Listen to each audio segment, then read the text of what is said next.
Well, hey there, everybody. Welcome to our Sunday session, highly motivated with me, the Oraganji. Wow, what an exciting weekend. I actually got a little bit of relaxation this week. It's hard for me to relax. I have to try very hard in order to relax and enjoy my time off. And I don't normally. I always feel like there's something I have to do. You know, I always feel there's a project that has to be completed, something that must be done. But this weekend, oh no, I didn't feel like that at all. This weekend was a very relaxing weekend. Not at one point did I actually feel like I needed to do something. And that is great. That is great because I needed a little bit of catch-up time with the family, you know, a little more playtime with the daughter. And awesome. Awesome. So I'm here, I'm recharged, I'm refreshed, I am microdosed. So I'm here, I'm charged, I'm refreshed, I'm microdosed, I'm excited. I'm excited because tonight is an episode where we're going to be talking about conspiracies, conspiracy theories that might be true. I see we've got Christopher on. Everybody welcome Stealth 2, highly motivated. It's good to have you here, Stealth.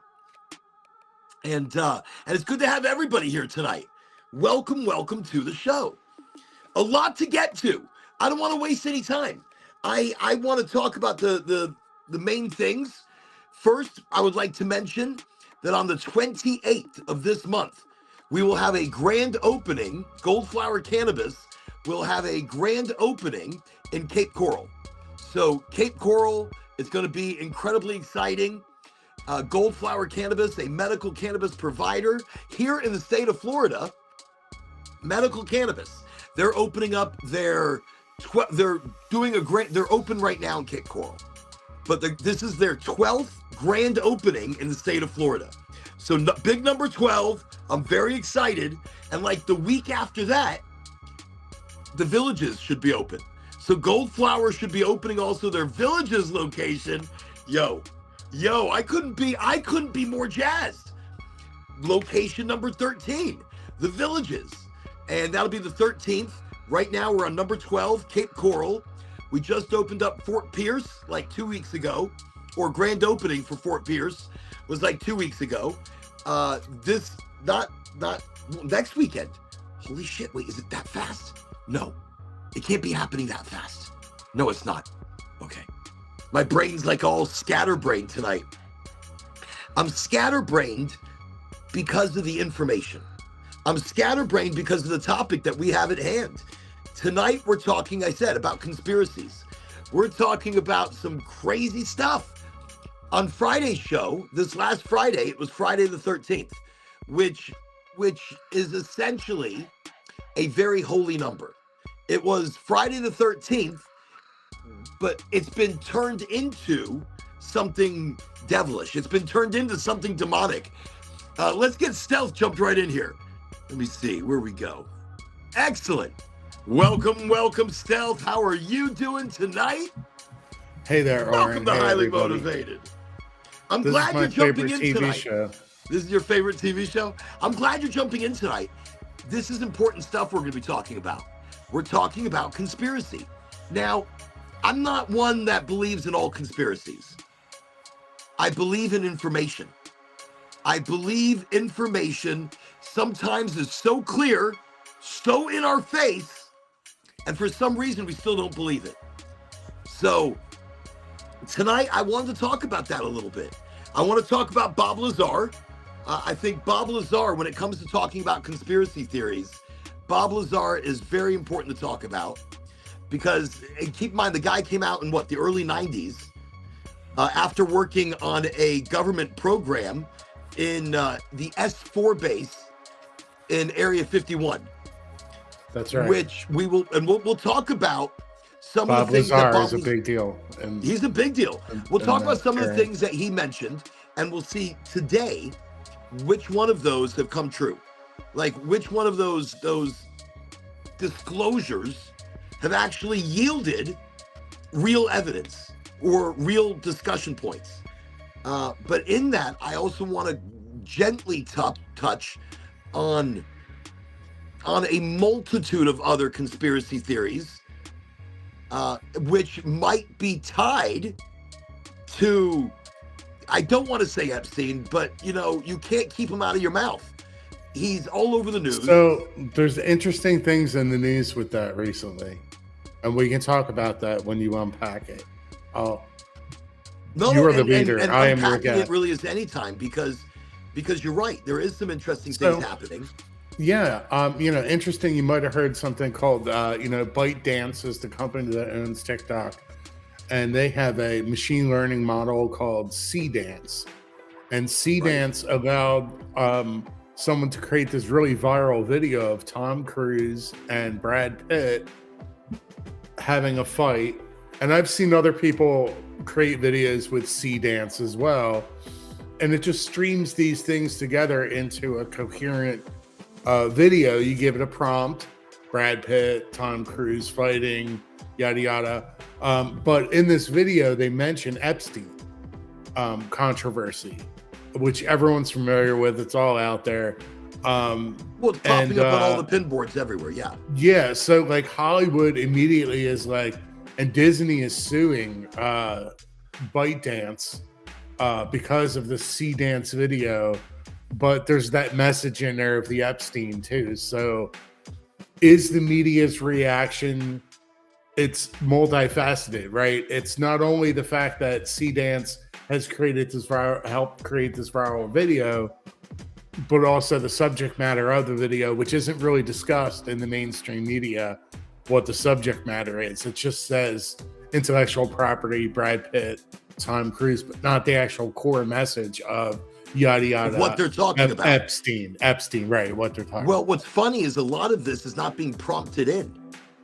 This is coming from, so I get there's an algorithm. I have a program that I created, but nowhere near as incredible as the one that skims the internet or skims the World Wide Web. Well, I mean, this viral video didn't pull Epstein out of thin air. They put that dialogue in there, I'm sure. Oh, so that's something they hurled in there. Okay. I mean, yeah, it's just, I'm just fascinated that media is not touching the core subject matter of Epstein, probably, but they're covering the intellectual property of it. Whatever. It's just interesting. Just something going on, like in the news. Like I think it's something deeper. I think with the continual release of names, I have a feeling that we're not going to be looking at Hollywood or the elite or so-called elite the same anymore. So that's interesting too. They did list some of the names. Yeah, we have. I've got some of them here. Very interesting. Yeah, I mean, Ronald Reagan was on there. I mean, you know what I mean? Like everybody you can think of is on there. It's a question of how many went back like 20 times or something, like a lot of people were there at least once, I'm sure, and just whatever, So it's interesting. It's interesting the way you just said that. And that's exactly what I was researching today was, who was actually there and in what speculation.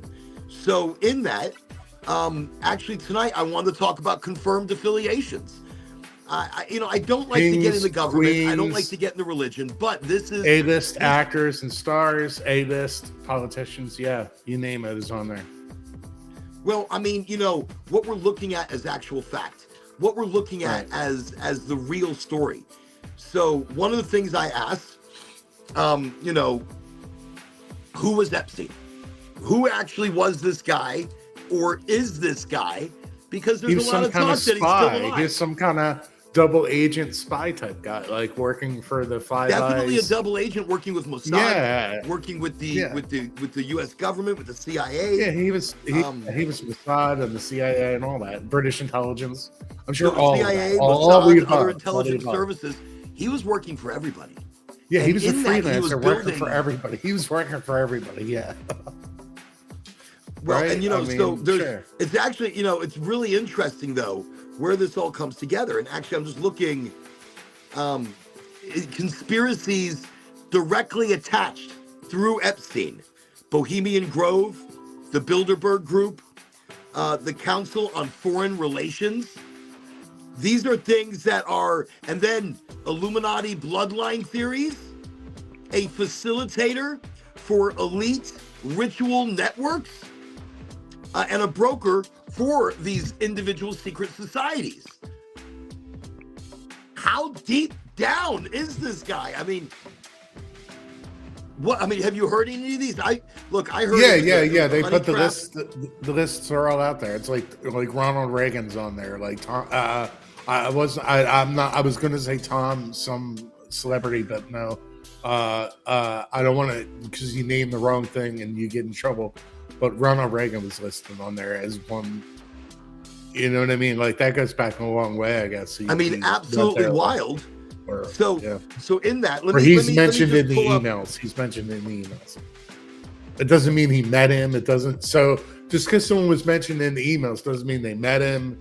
Doesn't mean anything, right? I guess just means. So here's in his contact book, in Epstein's black book, Mick Jagger, Alec Baldwin, Courtney Love, Dustin Hoffman, John Kerry.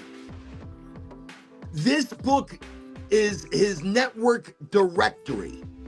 The direct people he had constant interaction with. I mean, some of the names we're going to list tonight are only going to be some names.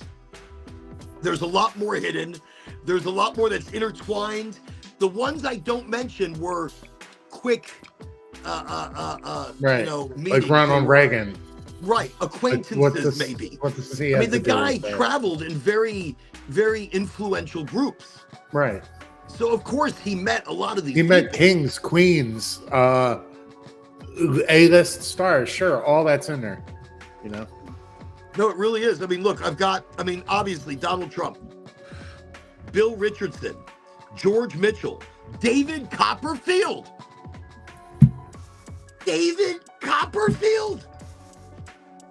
Leonardo DiCaprio. Sure.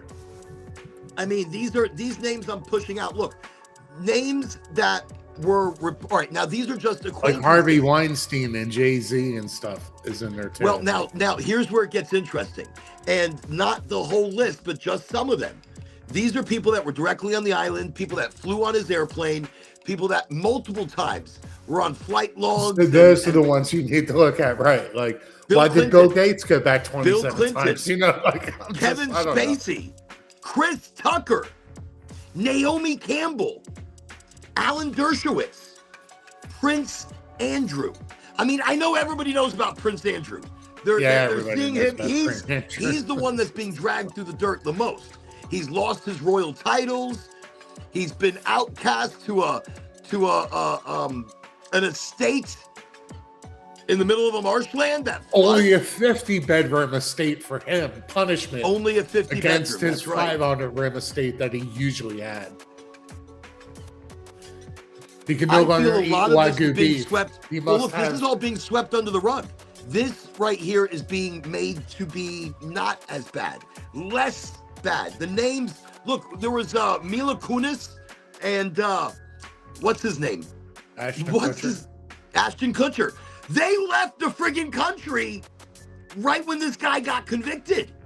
Like, they were like, oh, we're moving because we don't want all this chaos. Yeah, I don't know. What chaos? What the fuck is going on? It just perks the interest up. And keep in mind, everybody, this is one conspiracy. The Epstein thing, I think, it's going to meld into multiple conspiracies. There is so much tied to this one individual and what he was setting up as part of his spy ring. You started out with Bob Lazar, which was the UFO. Which we're going to Bob in a little bit. Okay, I didn't want to circle back to that until you were finished your No.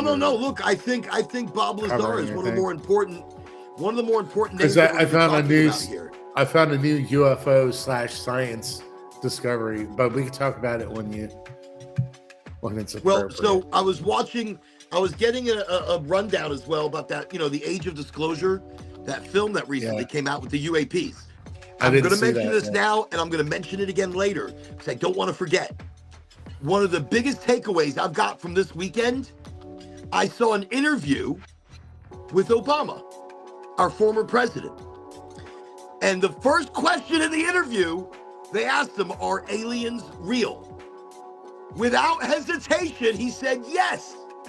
He said yes. Yeah. I haven't seen them.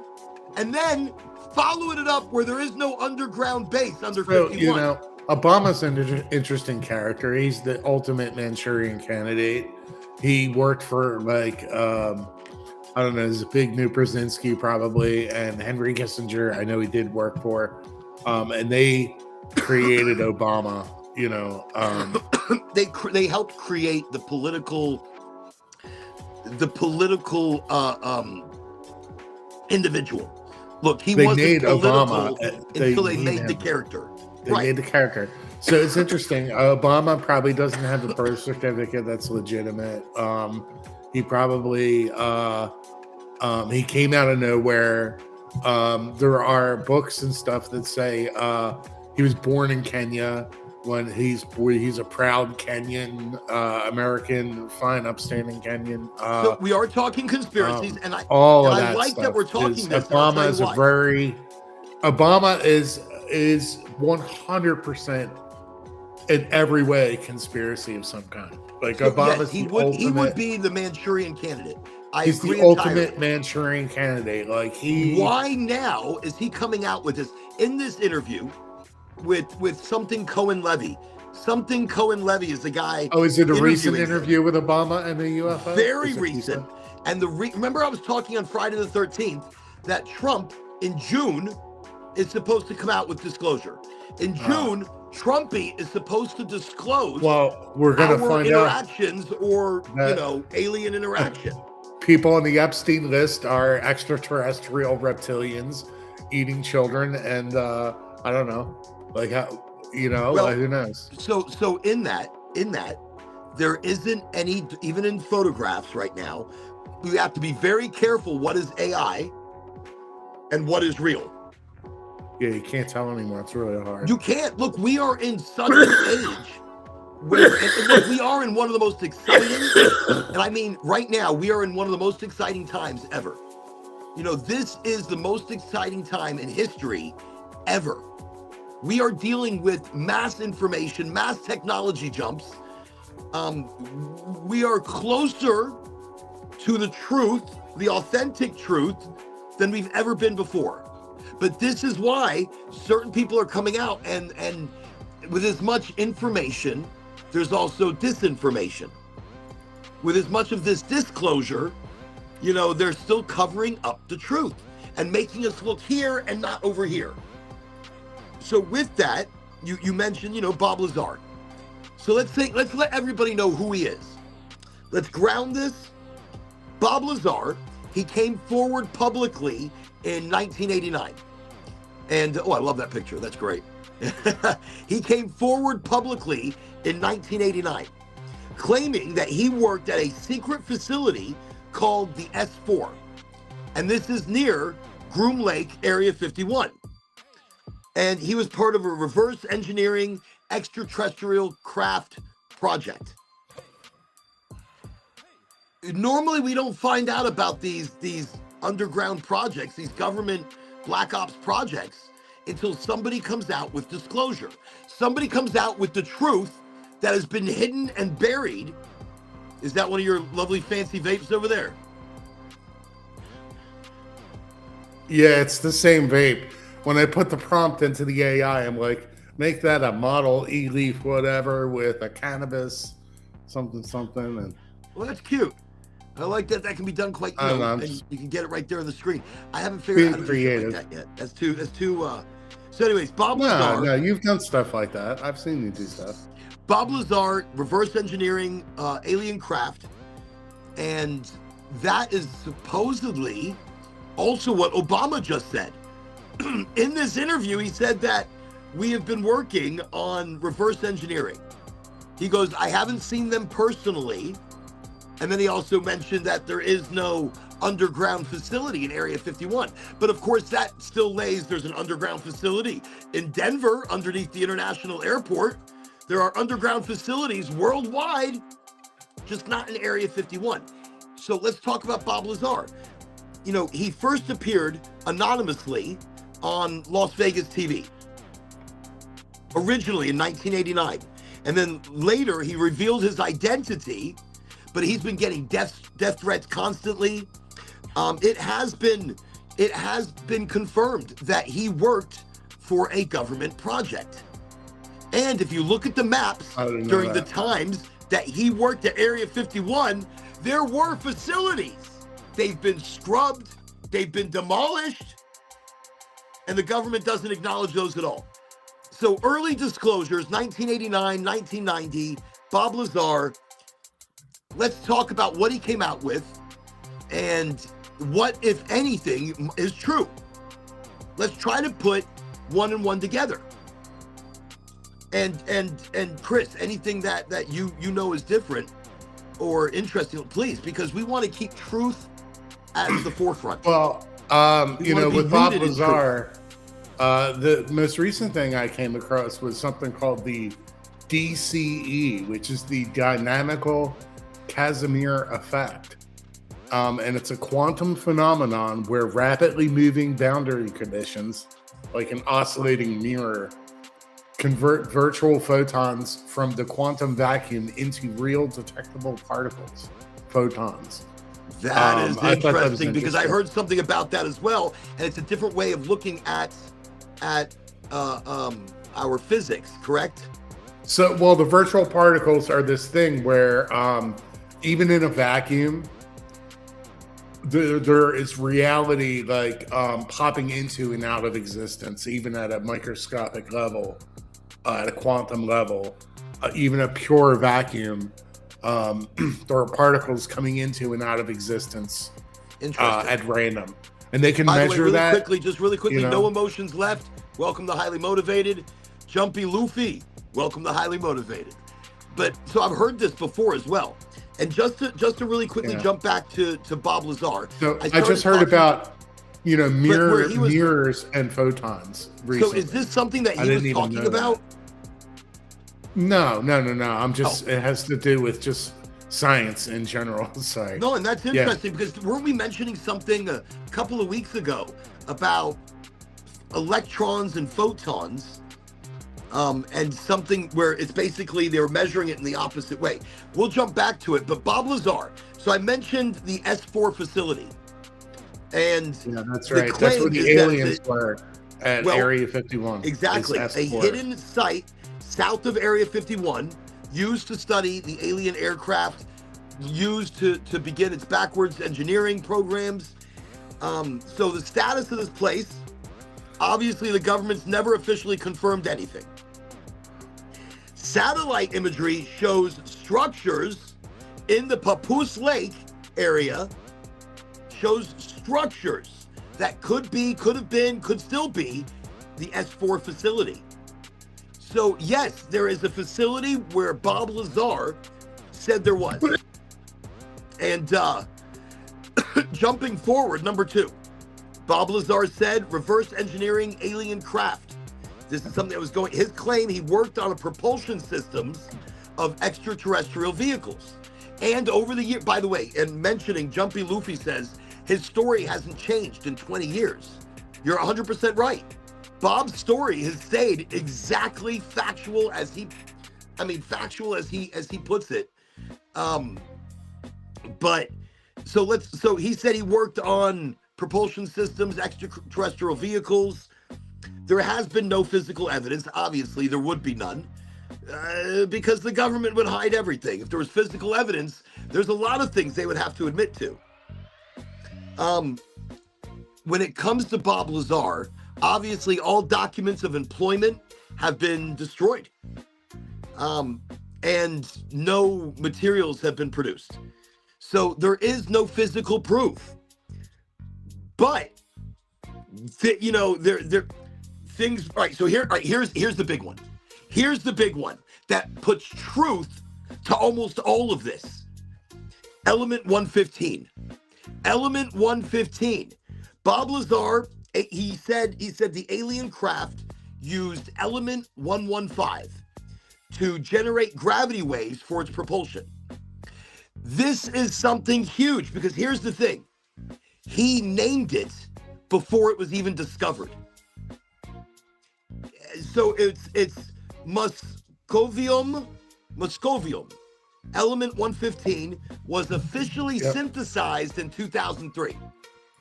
So in Ancient Aliens season 14 episode 3, they go over the claims of Bob Lazar and Element 115. I thought it sounded familiar, but I'm not sure if I've seen that episode or not.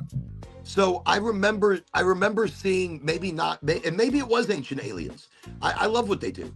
I really do. I even if they do exaggerate claims sometimes to give their story more credence. They do that on every episode. I love it. I think it's incredible. Do. I mean, I do love. And the one guy. I wish Ancient Aliens said no once. They never say no.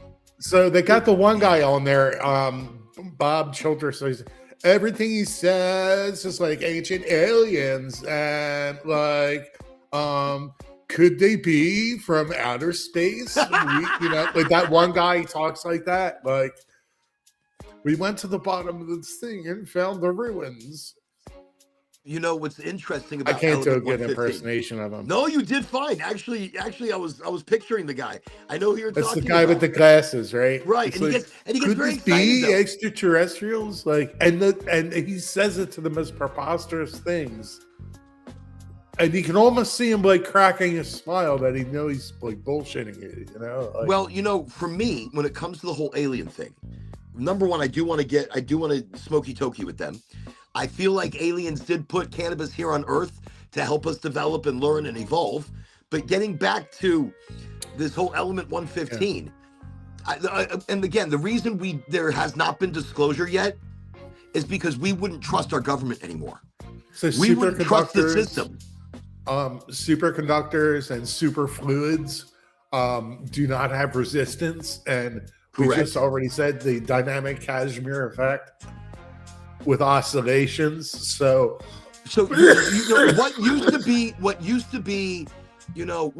be something that we didn't believe in 10 years ago isn't it amazing on the table now? Like, we didn't think people could drastically fly. Like, people couldn't fly at one point, right? Man could not fly. And then your cell phone, are flying, breaking the sound barrier. Your cell phone. Every cell phone has broadband internet access, so wherever you are, 5G or whatever, like high band. We are in the greatest part of history that anybody's ever been. I'm telling you, I feel blessed to be in this age of disclosure. Yeah. Really quickly, I saw down here, Jumpy is saying Element 115 has recently been added to the periodic table. Oh, interesting. That is huge. So if nothing else, I really feel like that is giving a little bit of, credo and credibility to Bob Lazar's claim of Element 115. Why would he pick this shit out of the fucking blue? He wouldn't. So here's the thing, though. It decays very quickly.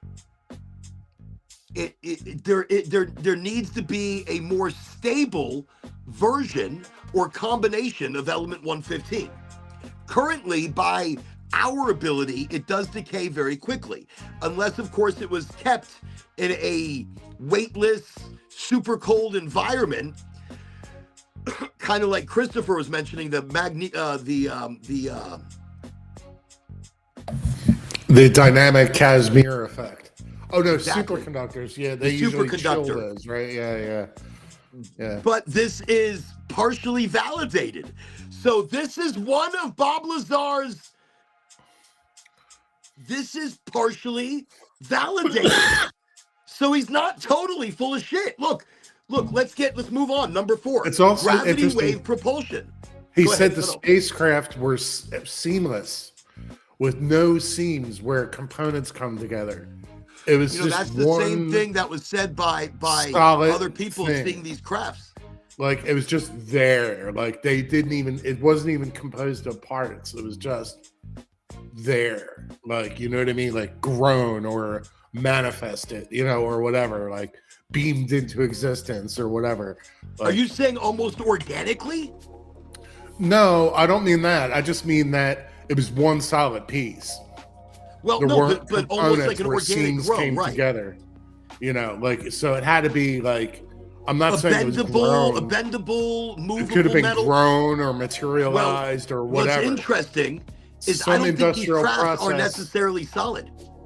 I don't think they are necessarily look, physicality, physical nature is not really there. We're not actually touching anything. And our bodies. That's right. I mean, it's true. We're not actually touching anything. And our bodies are in we are energy. We are energy in a physical form. So that comes back to the dynamic Kashmir effect. Right around you right now, reality is popping into and out of existence. Trillions of virtual particles are appearing and disappearing before they've even had a chance to appear. But anything that oscillates like my hand moving, well, it's in theory correct. Will create actual particles of photons. Will actually create photons. I want to let you know, Jumpy mentioned mercury, and I think he's right. That might be the liquid that keeps it stable. That super liquid, yeah. Super liquid. Look, we've all these exotic materials. It is if you're going to drink it. But mercury super fluids. So where I found mercury to be amazing, it is in the burial chamber of one of those Chinese emperors, and it's a pyramid that is off limits to the public. And it has mercury in there. I heard about that. I've seen that on one of those shows. They couldn't create. This is where it gets mercury amazing. Is a magic metal. It's shiny and it must be produced.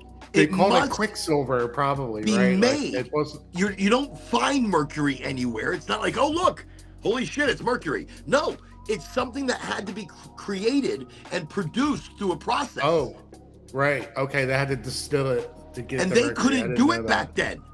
Back in those days, there was no evidence that they were capable of Well, this. Okay, that's the fascinating thing. When we find these parts of machines and other artifacts of any kind that are beyond their age, and there's plenty of them, where it's obviously an advanced civilization left that behind, but it's like 2 billion years in the past or something, and you're like, well, that's just not possible, they found something that looked like a spark plug inside of a piece of coal that they put, they took from all of those things, all the above, millions of years ago, right? Sure. I mean, it's amazing, really incredible stuff.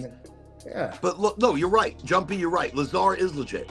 Bob Lazar and his claims, but here, okay. Yeah. But tonight I wanted to bring a little bit of factual truth to Lazar, and in that. So I mentioned gravity wave propulsion. So Lazar had mentioned that the alien craft could, and this is what I wanted to mention about how you say how it was fluid. The craft could bend space-time rather than using thrust. So my theory, like, you know how you can't take a good picture of these crafts? If you see one of these crafts and your right. Camera's a 400 they never have a good picture of them, right? It's never like a good, with all the cameras we have, we don't have a good photograph of an alien because it's not in our physical dimension. It's traveling through the manipulation of gravitational force, gravitational magic. Theoretically, these are physics that are possible. Physics that we're currently exploring now. Physics that we're trying to use in different parts of exploration. But this right here is amazing. These are warp metrics. This is the reason we can't take a picture, is maybe it is not currently in our physical reality. Because they've said these crafts, as they try to enter our physical reality in the past, they used to crash. There was a crash in Roswell. Be right back. Sure thing. There was a crash in Russia. There were multiple crashes all over the world. In Germany, look, these crashes were, and these crafts were picked up, backwards engineered, and without us understanding the physics, and so with these crafts, traveling in between dimensional layers. Our dimensional layer is a layer of physicality, created, manipulated, manifested physical nature. So in that, the aliens coming into our physical nature, their crafts sometimes don't meld with our real world, I guess. I don't know, it's just a theory. So in that, we were talking just now, gravity wave propulsion, warp metrics. They call it the Alcubierre drive concepts. None of these are officially engineered technologies today. So that means these are buried technologies. These are backwards technology. Theoretically, though, these are being discussed. Theoretically, these are being discussed as propulsion and deep space technology. Oh, you smelled something good there, huh?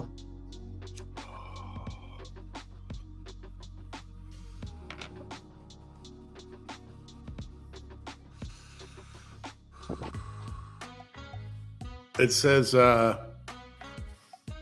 kind tree. Kind tree. It is the kindest of trees, is it not? Oh my God. And it's just... You know, while he's opening that up, it's a good time just to remind everybody about Goldflower. Organic, hand-trimmed, living soil. Awesome shit. Oh, look at that big nug you got there. Oh, everybody check out Chris's nug. Chris is pulling his nugs out. No, just a nug. Just one nug. He's only got one nug. The other one he lost in an accident. No, I was going to say, dude, that's just the thing. That's just the thing. When I opened up the jar, it was just one big bud. This is evidently 3.5 right here. It is pretty big. Well, that's a whole 8. Look at that. Oh, that is delicious. Well, I almost like don't want to. I opened it up because I wanted to like twist up some flour. We shall celebrate. We shall play the music of the pipes. Wait a second. Smoke So Jumpy's the sacrificial flowers. Jumpy's saying the objects we are seeing right now is us. Well, 100%. And I'll let you know that what's wild. Remember a couple of months ago in was it California? No, New Jersey. New Jersey. They saw all those drones. Those drones that were like the size of cars. That was right. Russia. All that shit, by the way, was Russia. That was Russia testing its boundaries to see if they could hit us on nuclear energy sites, if they could hit us at chemical sites. Okay, you remember that song, Life I found out from somebody that I know that's in the know that said, no, that was all Russia. You remember that song, Life Balloons? There's 99 Luftballons. Yeah, so if you listen to the lyrics of the song, it's almost like a chemical attack using balloons. If you like, some conspiracy theorists have looked into that song and have said that. You know, tonight's the night to talk about this shit. People, we're talking conspiracies. Right now we're talking Bob Lazar.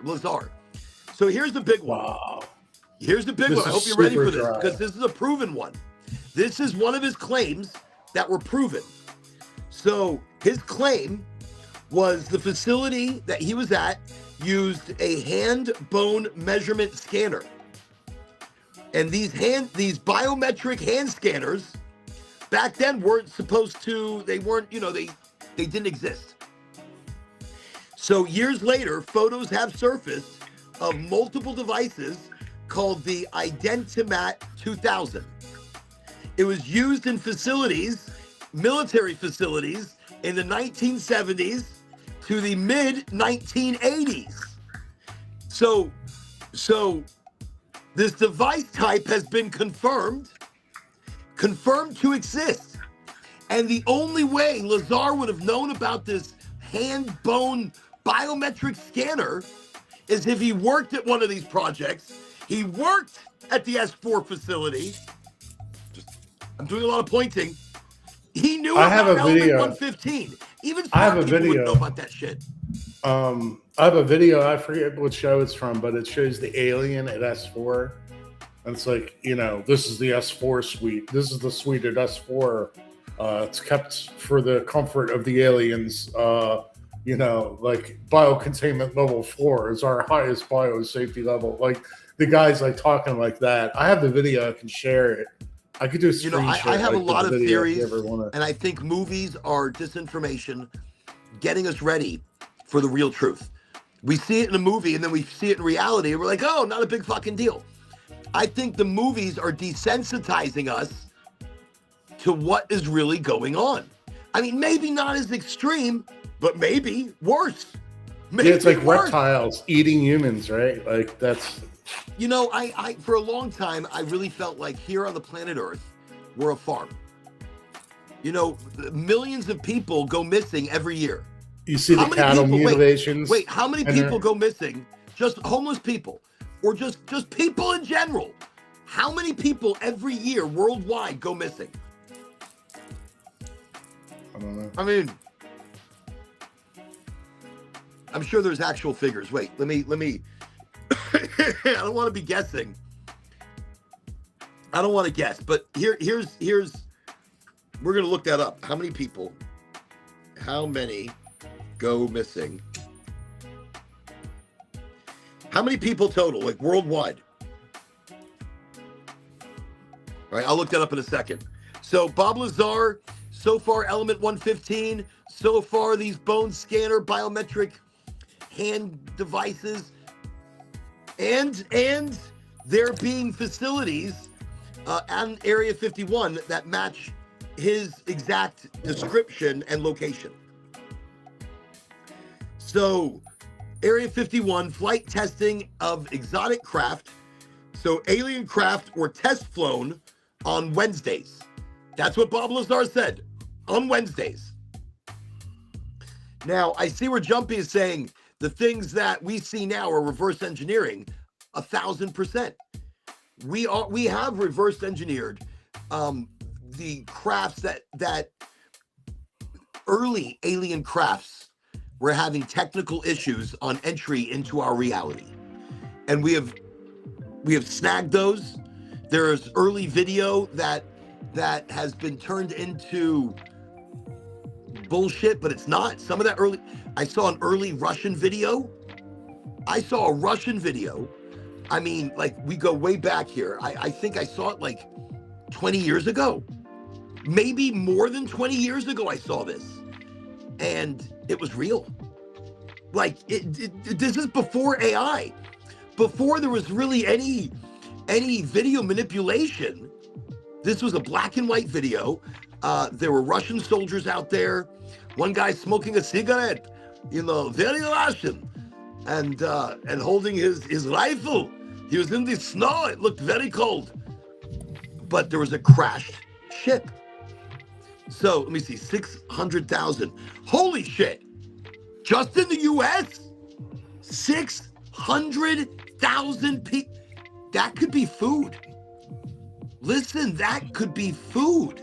There's a vast network of underground railroads where human beings are trafficked for the extraterrestrial reptilian aliens as part of an agreement. Recently, with all this, it goes back to the 50s, right? Well, and I'm sure it goes back even further. But in that right there is a crazy number. Just in the United States, 600,000 missing people. What? That is huge. Why wouldn't we be farmed for our plasma, our blood, our life energy, our meat bodies? I don't think are necessarily fuel. I did hear bovine blood.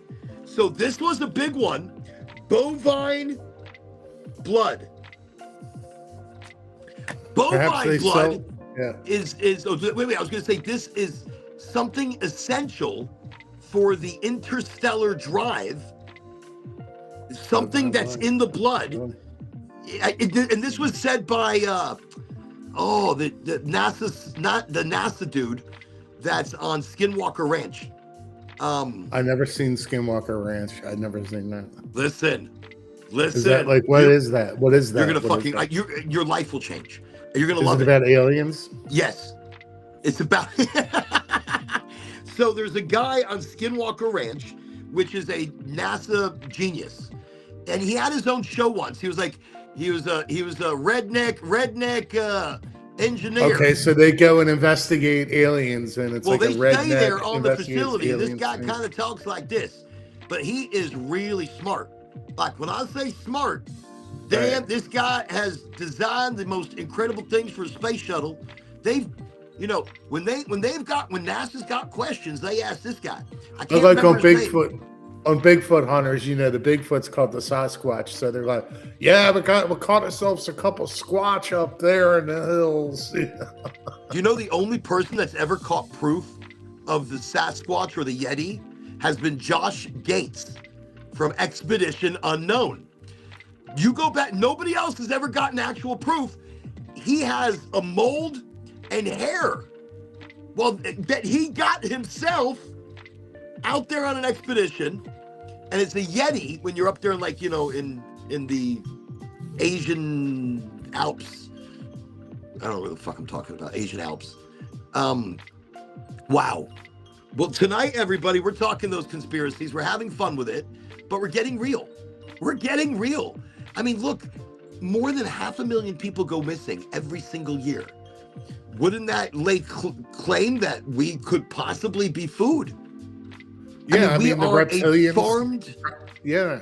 I mean, just like we go to a cannabis shop and look at different strains and potencies and, different, what are the terpenes, lemonides or lemonine. I just saw that today the other day when I was looking, it said the amount of lemonine or whatever terpenes in there. Aliens go to a shop with humans and they're like, oh, this human has more terpenes than that one. Look, wait, as funny as you are, we are so different. Like between the Asian cultures and Indian cultures and African tribes. I mean, none of us are actually white. We're all versions of brown. I mean, I'm kind of a yellow. You're a little more white, maybe a little more red. There's probably no pure organism on Earth. Everything I mutates. Think that we all come from darker skin colors because that's what we all are. Okay, look, so that's the scientific community's theory is that we all came from Africa, but that's not necessarily, that's just one No, I don't theory. Believe that because that doesn't tell you the Asian cultures right, and how different these Asian cultures are. So we were genetically modified. We were, if not by the Anunnaki, by somebody. Yeah, like you think the Tower of Babel story was like created races? I mean, where in the Bible does it talk about that's one of different races stories of people being created? Garden of Eden is the same thing. Garden of Eden, there was a creation. I'm just right. Do they explain? Is there any mention in the Bible or the about different races, the Asians and the Indians and it's probably not even in there, right? Like at all. In each culture, they mention themselves only because there was no planetary communication. These were individual projects going around the planet at the same time. Right? Yeah. At the same time. Wow. If there are any mentions of anything, you have to go back to the ancient Chinese. More than 10,000 years ago. They were one of the best. Yeah, they have some of the oldest records. Yeah, that's right. But really quick, so Jumpy's over here saying, just dive into Skinwalker Ranch. So you don't know about Skinwalker Ranch. Skinwalker Ranch. All right, so everybody, just to give you a synopsis of this place. Originally, it was owned by what's his name? Aerospace, Bigelow Aerospace. And Bigelow is a multi-billionaire philanthropist. Robert Bigelow, yes, Jumpy, thank you. Robert Bigelow owned this ranch, and I remember, you go back 35, 40 years ago, I remember stories about Skinwalker Ranch, but I didn't know exactly where it was. Nobody did. It wasn't a show. It wasn't a program.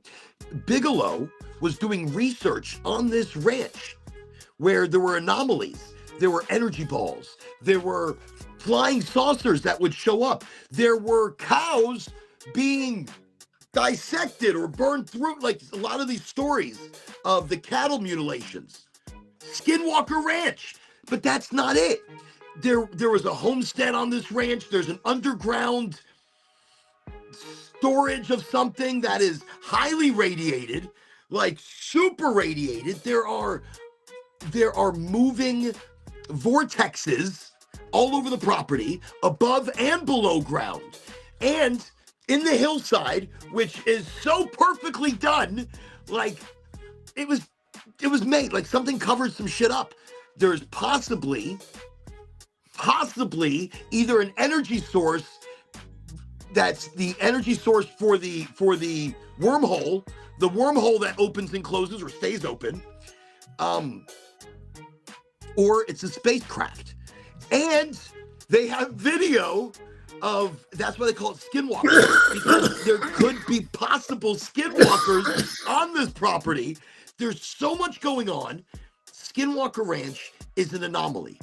They've tested parts of it. They get sick. You know, there's radiation, there's magnetic, and there's so many different anomalies. Like, it's not just one thing. I mean, this would be like, so the whole show is about Skinwalker Ranch and the anomalies. 100%. And they test it, they show it. This incredible scientist guy that's on Skinwalker Ranch, which I wish I could remember his name, because I need to give him that kind of not just credibility. Call out, yeah. That call out, because the guy's amazing. He's been dedicating years of his life now to Skinwalker Ranch. And the dude is, when I say super intelligente, I don't say that. I don't say that easily about anybody. I saw him on his original program where he was backyard redneck engineering shit with his friends. And even that was fun. Thank you. See, if it wasn't for Jumpy today, it's Dr. Travis Taylor. Dr. Travis Taylor. This guy, he's a NASA genius. So he's on this show and he is applying science to the unbelievable, but now provable. He has things on video. He had a rabbi come out there and start doing some prayers, and it opened up a portal and something came out. He had Indian guys with the and it opened up a portal. And there's a frequency that spikes. Look, you're gonna watch this show and you're gonna be like, what have I been doing with my life? What have I been doing? It's that and and Blind Frog Ranch. Blind Frog Ranch and Skinwalker Ranch. And by the way, same area. Same area. Just throwing that out there to you.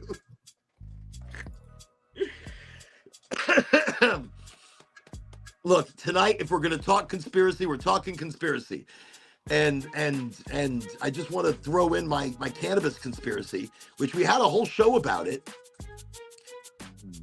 But it was the real possibility that cannabis was seeded on this planet as where we were seeded.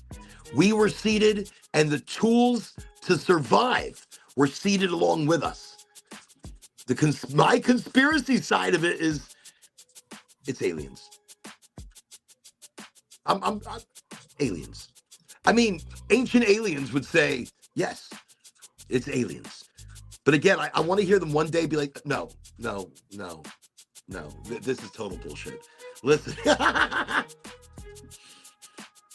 But no, Blind Frog Ranch is absolutely crazy. And the stuff they're finding, the metamaterial that got stolen, you haven't seen Blind Frog Ranch either? Chris, what do you do with your time? Work? Stop all the work. Listen, you need to catch up and binge watch Skinwalker Ranch.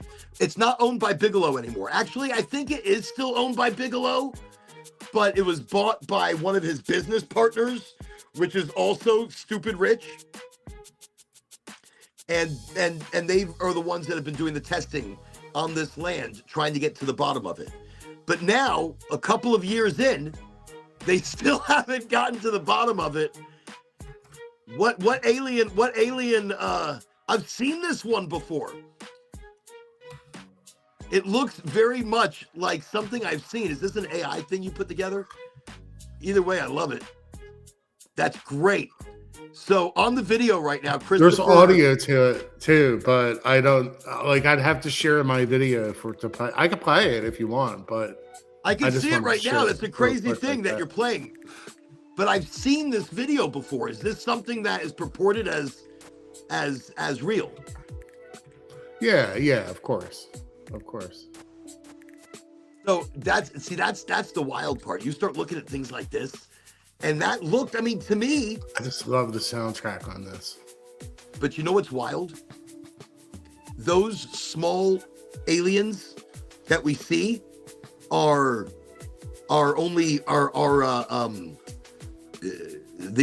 larger aliens are like virtual reality into this body.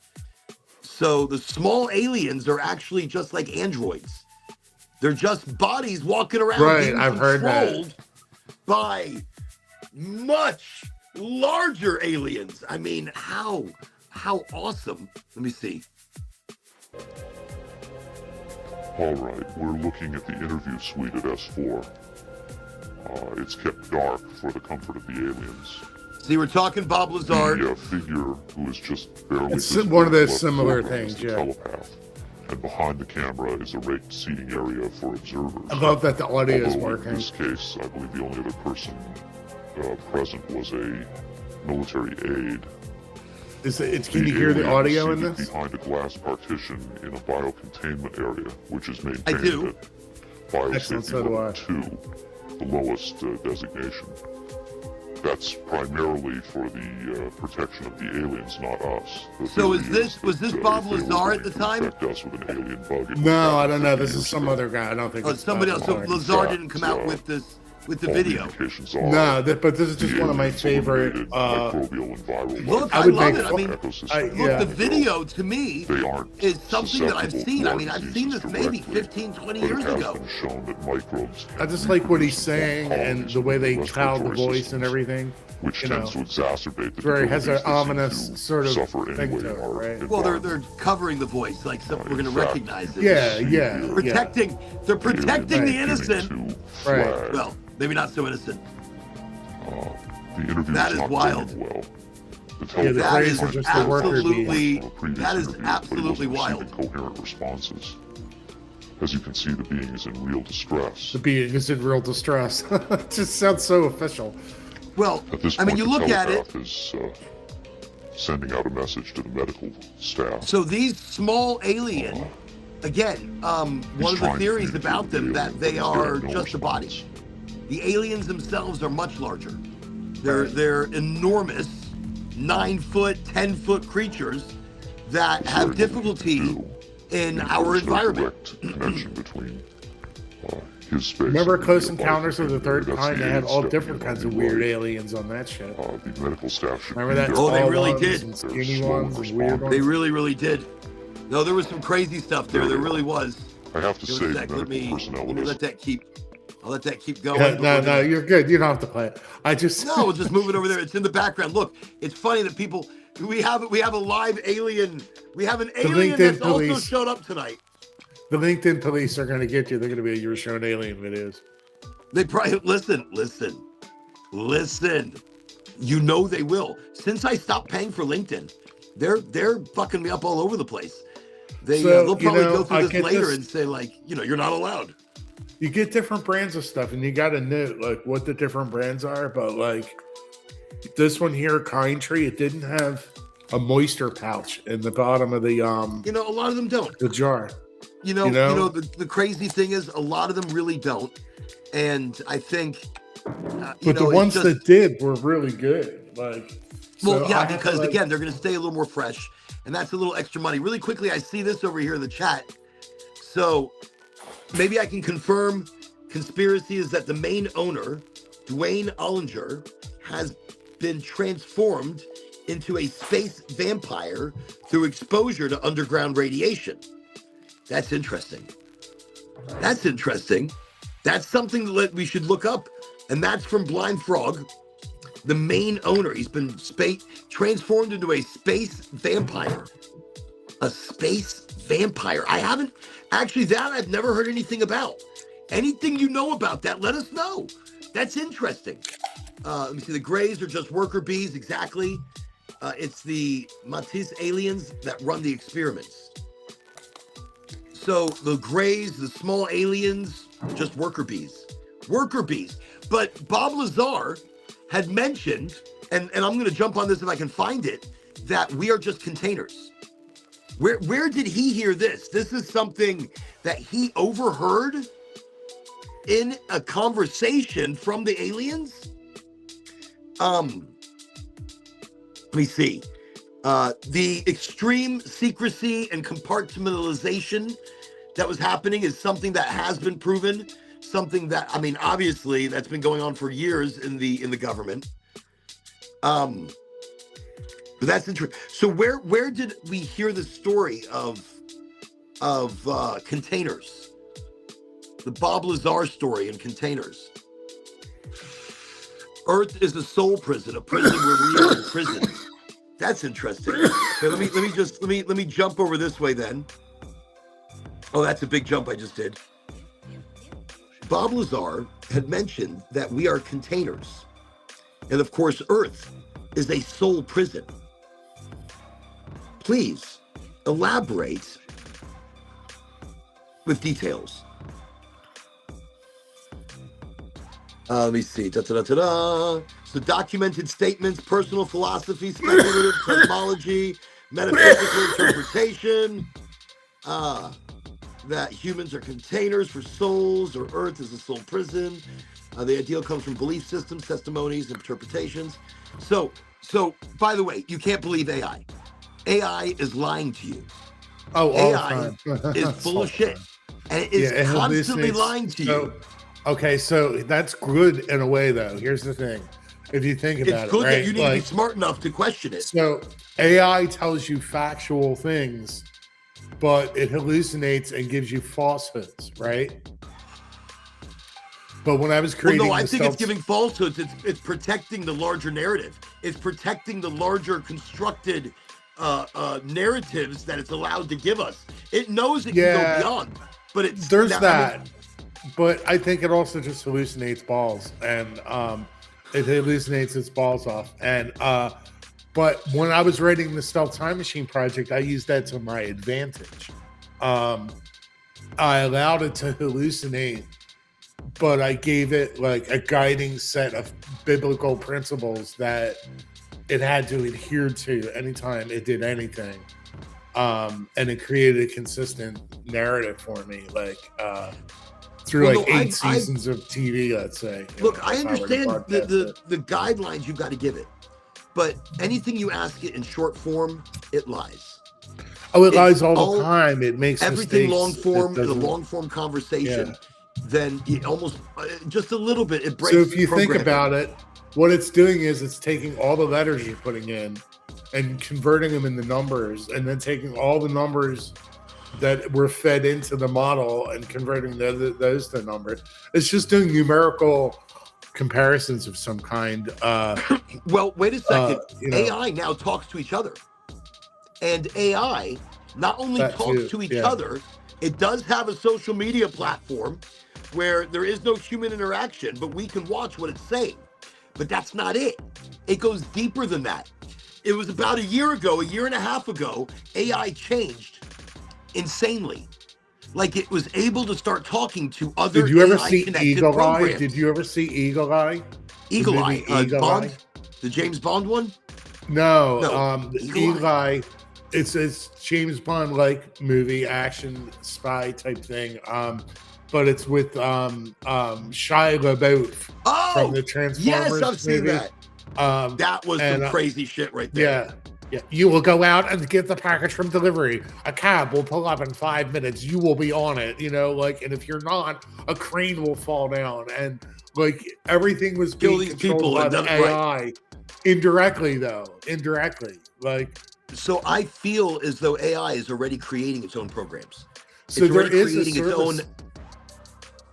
No. I was going to say there is a service where an AI can actually hire a human being to carry out a real world task, and there's a website that facilitates you signing up to be a robot for the AI in order What to is do this? things What is it is this? asking you to do. I'll have to come up with the name.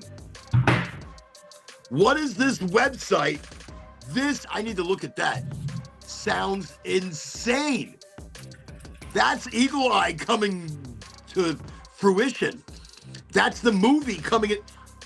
Amazon Mechanical Turk is one of them. One of the earliest and most well-known platforms.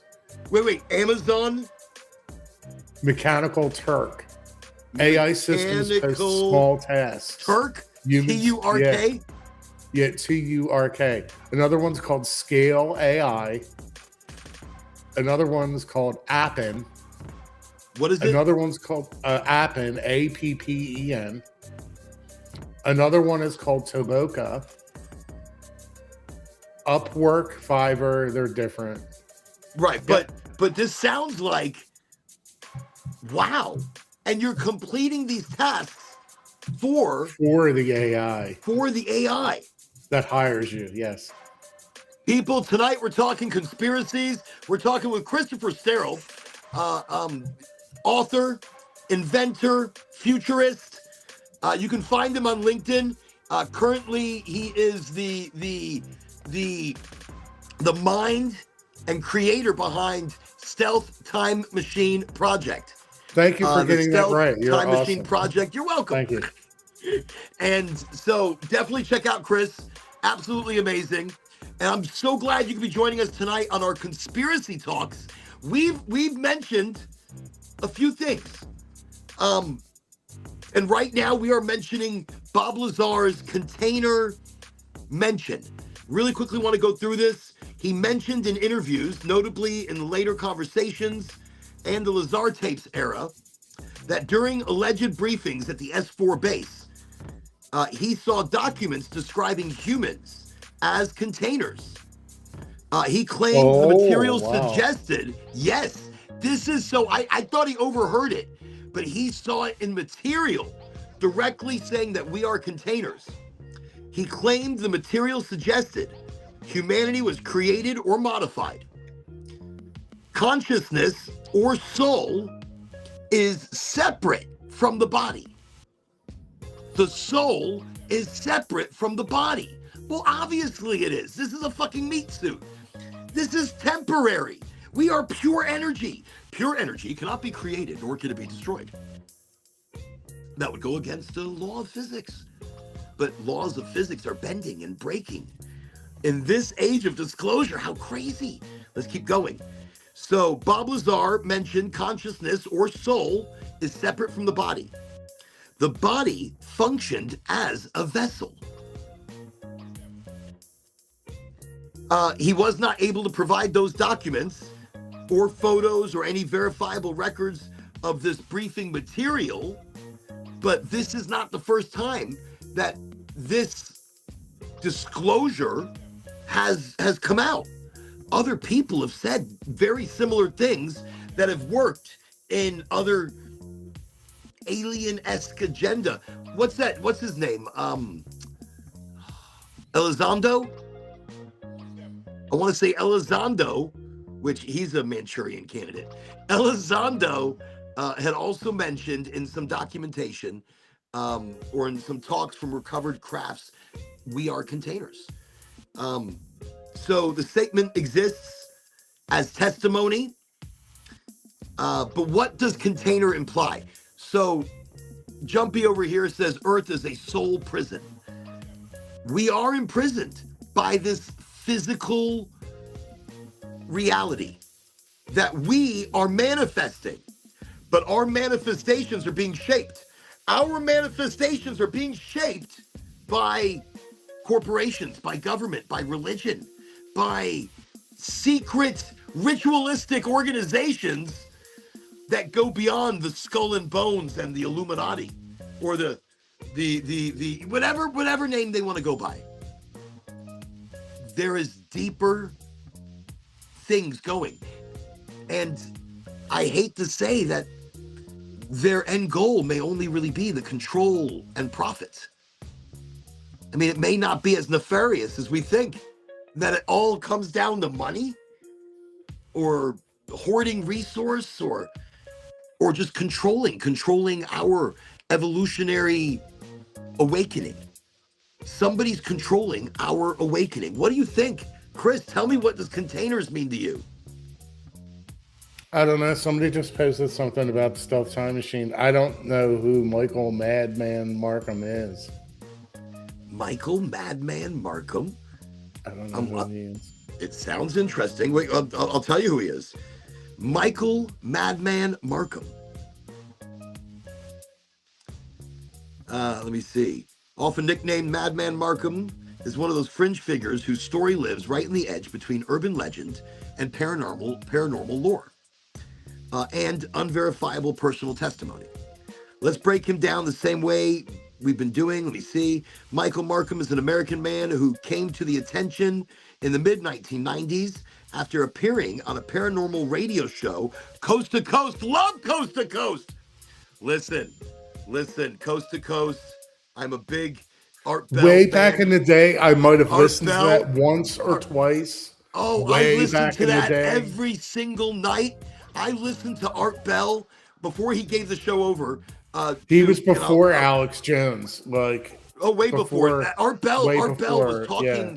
He was at the beginnings of some of this stuff. Look, there's a hole, I want to say in Utah, where it just goes. It goes. I can't remember whose hole it is. But anyway, so he was appearing on the paranormal radio show Coast to Coast by Art Bell, and I love Art Bell. You know, he is the most incredible story of the homemade time machine. Is that the guy, wait a second, that blew the transistors in his city, blew the power centers, and then he just, Mel's hole? Yes! We're going to get in the Mel's hole. That's another crazy conspiracy. I went looking for it once. Got turned around in the weirdest of towns that didn't exist. The town didn't exist. It was crazy. I love the homemade time machine and the whole idea that some ordinary people cross paths with extraordinary technology like that. And well, look at that Michael Markham. Like Michael Markham, actually, his theories on time travel, from what I remember in the conversations, he was incredible. Look, they were putting him up against MIT guys, and they're like, look, figure out what he's saying. They're like, no, it's very plausible. Actually, it makes an incredible amount of sense. He just needs more power. And that was his whole thing. He needed more transistors, more power, more availability, and so I want to see what happened to the guy. But he was known for featuring UFO witnesses, and we're talking about Coast to Coast, time travel, government conspiracies, paranormal experiences. Yes, Coast to Coast was amazing. By the way, before we go any further, I do want to mention there was a website that I used to go to that used to be amazing, and it was called Above Top Secret. AboveTopSecret.org. It wasn't a .com. It was Above I've heard Top of that. Secret, and I haven't been there in years. And now it might not be the amazing place it once was, but I used to hear about news and what was going on in the world around me months before you'd ever hear it, or if you ever hear about it on the news. Yeah, I knew about COVID like 2 months before it happened here. I'm like, you know, that thing's coming here, right? And they're like, no, I didn't hear that. What are you doing? Jesse Ventura. And they were showing videos of people in China just dropping. You know, he would sneeze and then Jesse fall. Ventura interviewed this lady that said it was coming. He interviewed this one lady that said she's getting out of America. And he was like, why are you getting out of America? And this was Jesse Ventura. And great American hero. Great American hero. He interviewed this lady, and she told him that this constructed disease. Right. Now, look, the flu is the flu, and the flu gets bad. And this is a Yeah. variation. I mean, this was something that This was is all obviously fact now. It's not constructed conspiracy to be theory. even worse. And I don't think COVID was as bad as the vaccines. Right. The vaccines are another huge Right. conspiracy. And that's also where the Epstein thing jumps back into play.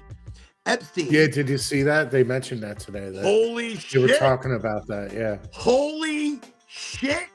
And I don't think people are paying attention. Epstein and COVID and it being talked about and created and released.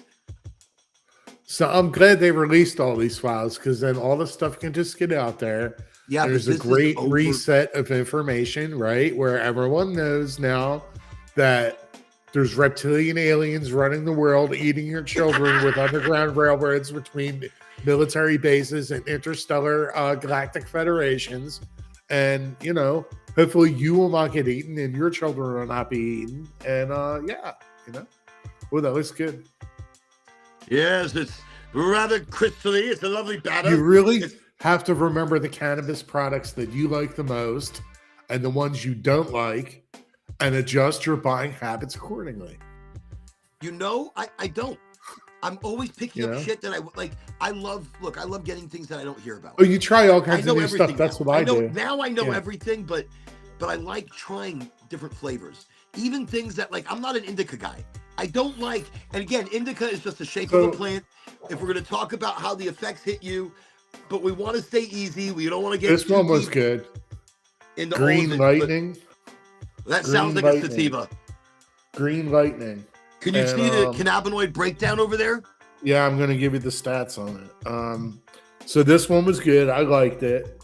And while he's checking that out, we are still going to be talking about this 30%. Michael Markham and other characters. And so when I think of Michael Markham, I actually think the guy was real. I think he was real. I think we get glimpses of certain people. Like there was a kid. Remember the kid when CERN, he was telling us, like, once CERN, or not CERN, the Large Hadron Collider, the LHC, but he was working with CERN. It was a kid. He was a genius kid, and he was in videos. And I'm trying to remember who this kid was. But it's people like this, like Michael Markham, or this one kid that disappeared. They disappear after they put this information out there. Do I think they're more credible because they disappear? No. I take the honesty of what they're saying. I take their eye movements and the conviction in their voice and the realness. And I did listen to this Markham cat on Art Bell's show on Coast to Coast. I listened to Art Bell. George Norrie is who took over now. And I love George. George I love, but he's no Art Bell. Art was inquisitive. Art pulled information out of people. George Norrie has done a lot, though. And he's taken a show, and I don't think it's the same show to me. I haven't listened to it. I don't catch it anymore. Not since, I did for a little while with George Norrie when he started taking over for Art Bell. But I want to mention that I've heard this guy before, and I've heard other people. I heard Mel's Hole. What a great show when it comes to conspiracies. What a great show. And look, he's like, nobody is Art Bell, 100%. Art Bell, look, absolute genius. Genius in how he presented information, how he carried you into a story. Much like the books of the guy that did Angels and Demons. The author that did I've read like so many of his books, and now I couldn't freaking tell you who he is. Holy shit, holy. It'll jump to me in a moment. But anyways, like that author, like these people pull you by the seat of your pants. Art Bell was one of those people. Da Vinci Code, exactly. Da Vinci Code, Angels and Demons. He did one with a virus release in like Venice. Very interesting shit. And I don't know why I can't remember. Well, let me see. Oh, wait, don't move. Let me see. CBGs, CBGA 1.19. CBGA is really great. So basically it's THCA 28%, but no CBD. So that shit will get you nice and high because there's nothing to bring you down. It's got caryophyllene, beta-caryophyllene, alpha-pinene, humulene, myrcene, beta-myrcene. I don't know why I always like myrcene, like it's a French thing. Very interesting. So Markham said he accidentally created a time travel device in his apartment using scavenged electronics. He described building a machine that generated powerful electromagnetic fields capable of bending space-time locally. Very possible, very plausible. Something I've actually brought up to Chris here, that time travel doesn't have to happen with a machine, but something that's opening up our dimensional time. There was a film. Is something we can go to at any moment. There was a film where they would take a pill and time travel. It was about like a rave drug at like you'd get at the gas station, and he would take this drug and he would time travel, and people were getting addicted and they would disappear because they time traveled and didn't come back or whatever because of this drug. I forget what it was called. You were always it was the name of the film. Yeah, it was the name of the film. Christopher is always getting a hold of some strange movies. So, really hey, I was going to say, it. The fact that it says CBD 0, is that really good? That means it has, is it the better? Well, no, I mean, I like CBD, and CBD enhances the entourage effect in many cases. But if it has 0 CBD, you also have nothing that's going to bring down. Well, right, okay. Bring down your entourage. Now, well, when I looked at it, where's the D9? There isn't any D9 yet. Everything starts as THCA. Is that what is that? Is that flower? Yeah. It was good flower that I liked. It's called Green Lightning. I'm just saying, remember what you like and try to get things you like. I think you said that a while ago. Like, make sure you take your time and you really put thought into like what you're buying and stuff. Well, and you know, because you become such a much more educated consumer. Much more. Yeah. Much more. Lemonade. I'm like, oh, lemonade. I like lemonade. You know, and the fact that you're like, oh, CBD 0, that's really going to get you. Well, I really want to get the. Well, no, Jumpy's right. CBD is a THC inhibitor. You do need an itsy-bitsy amount. I didn't know that. To help activate. Well, THC is glue. So THC is the glue that's binding all the other cannabinoids.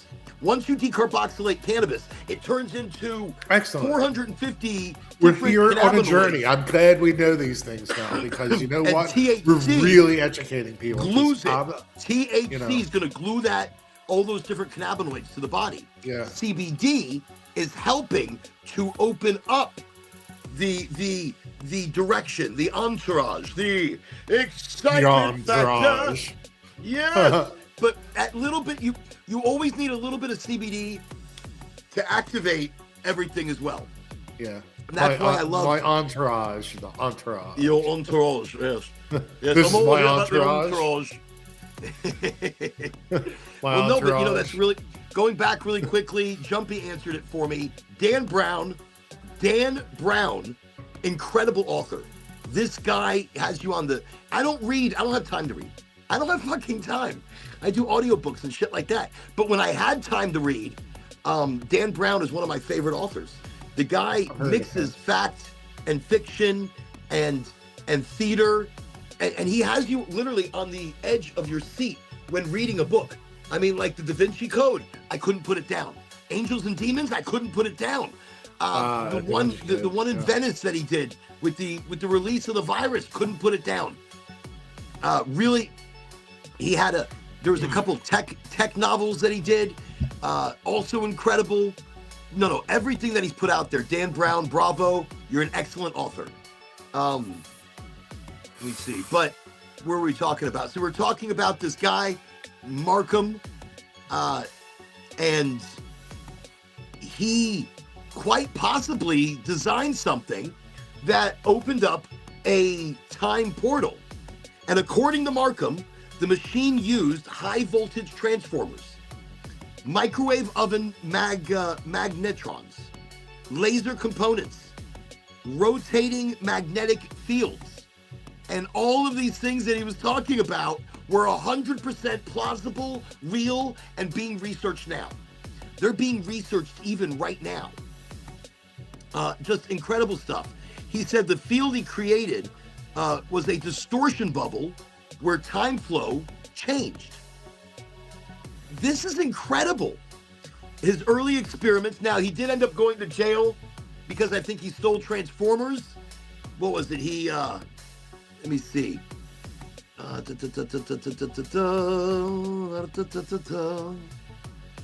He stole transformers, or he stole something. The early experiments, he put objects inside the field, objects disappearing briefly, reappearing later, some returning damaged. There was a screwdriver incident. He placed a screwdriver into the field. It allegedly vanished and reappeared seconds later, but it was warped, it was highly heated, and it was slightly displaced. They've talked No about that on the physical artifact X-Files. was ever presented publicly, though, which I wish he would have done that. That would have been a great. Remember the one where the guy was levitating bowling balls and stuff in the video? Was it bowling balls? I remember there was somebody levitating bowling balls. The Another Marshall guy that was effect? on a. Is that what you're talking about now? I think so. Another guy that was on a platform that it was hovering, and this was actually Army tech, and his was done through Beetles. Opposing wing structure that created, because beetles are too fat to fly, but they fly, and it's through the vibration of their wings, not through the flapping of their wings, but through some sort of vibration. And this guy, his name will pop to me later when I least need it, but he was creating a floating platform that was controllable, that was constructed from beetles' wings that were inverted like a magnet, like the inversion of a magnet. And that was how the tech was described. And I was like, that makes no sense to me. But now, through the research that I've done, through the vibration of the wings of the beetle, it makes incredible sense. You know, some people are just incredibly intelligent on another level. The Hutchinson effect, yes. The Hutchinson anti-gravity effect. So, I mean, wow. Yeah, I mean, these are, look, effect. everybody, tonight we're talking conspiracies. We're going to be talking a little bit of this, a little bit of that, a little bit of everything. And why not? So, tonight, it's a Sunday sesh. It's the best time to chit-chat. Dr. Judy Wood claimed that a space platform using the Hutchinson effect carved up the buildings on 9/11 like you would see out of a science fiction novel. And she presents her PhD, peer-reviewed scientific evidence to support her claims. She's PhD. That's what happened. And you see one of the buildings, it looks like it has a round section, like something did just like turn that part to dust, like a destructor beam. There were videos from a helicopter, you know, that somebody took a video of a sphere. Yeah, that's right. And they caught something like you're talking about moving very quickly. Yeah. And you know, there's so many theories. Yeah. And conspiracies when we get back to 9/11. Holy shit. That's an episode on its own. So because I remember that day. You could do it by targeting the building with like some sort of static field, and then you target it with other fields or whatever to modulate that, and then you get the Hutchinson effect. Like maybe they had to do something on the ground and they did something from space at the same time, and it allowed it to lock in. You know what I'm saying? Because think about it. You're beaming it down from space. That is way more advanced than anything that. And you're beaming this cross, and where these two beams intersect, that's the target, right? So really quickly, I want to mention, we were talking about Markham and his disappearance. So it was shortly after he claimed, look, he said he eventually stepped into the field himself. After all these tests, he did it. He lost consciousness. He traveled forward in time. He awoke in the future in a hospital setting. There was advanced medical tech, unfamiliar staff. So this was the guy that time traveled from studied. Yeah. That he actually traveled forward in time. Markham. He felt like he was being studied. Then he said he returned to his original time. It was like this. Interesting. So it's like interesting. It's like whatever it was brought him back. He jumped someplace. Interesting. But so after his radio appearance with Art Bell, he reportedly stopped communicating. Fans speculated that he had time traveled once again. Years later, he resurfaced in follow-up interviews saying that he had legal troubles. He was incarcerated for theft of electrical equipment. He had not disappeared via time travel. So my question is, where is he now and what is he doing? That would be a big deal. I'd love to know what the Markham Cat is doing now.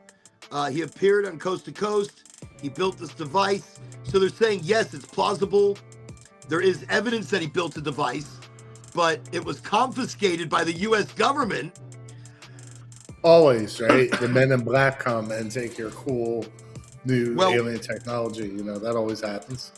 So it was verified, not that he traveled in time, but on all these different occasions, there were mass power fluxes and power drains where he was using just an enormous part of the grid to do certain experiments. And the reality around this, physics does allow theoretical time effects. Einstein, the time dilation, gravitational time shift, near light speed travel, which would open up a portal, allowing us to go into another dimensional. But Markham was doing something different, using energy. And time distortion would require astronomical energy.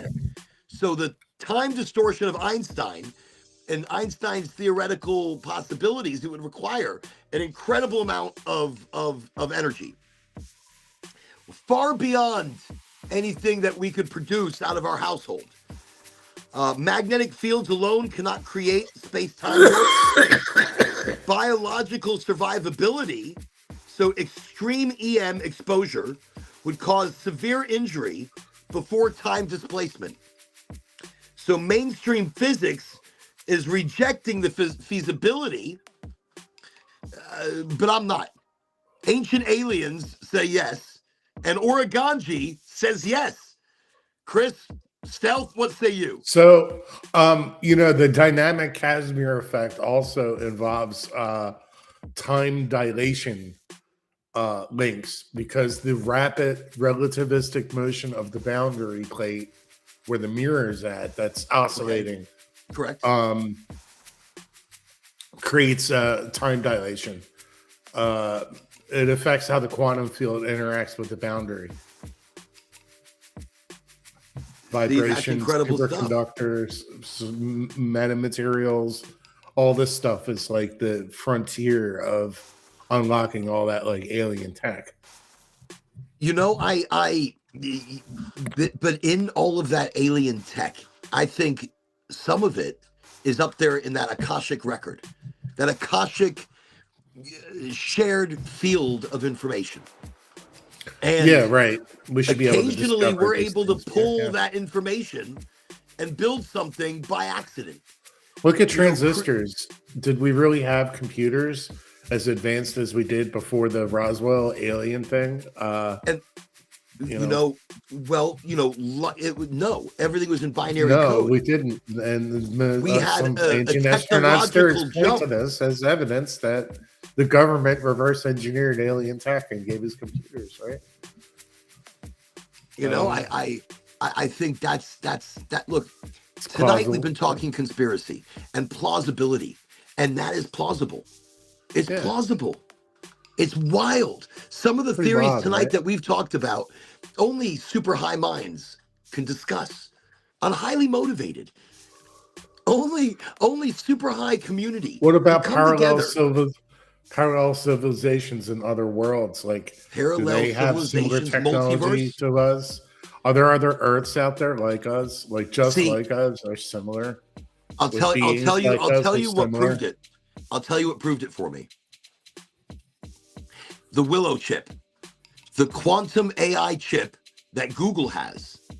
Again, we're going to talk conspiracy. We've talked about this before, but the Willow chip, it's a quantum AI chip.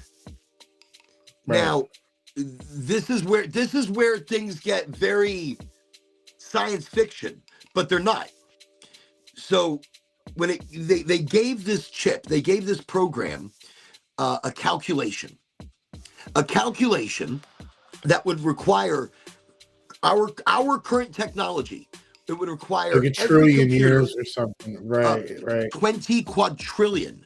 So did it operate or 200 something like that? Something astronomical. Did it operate at astronomical figure?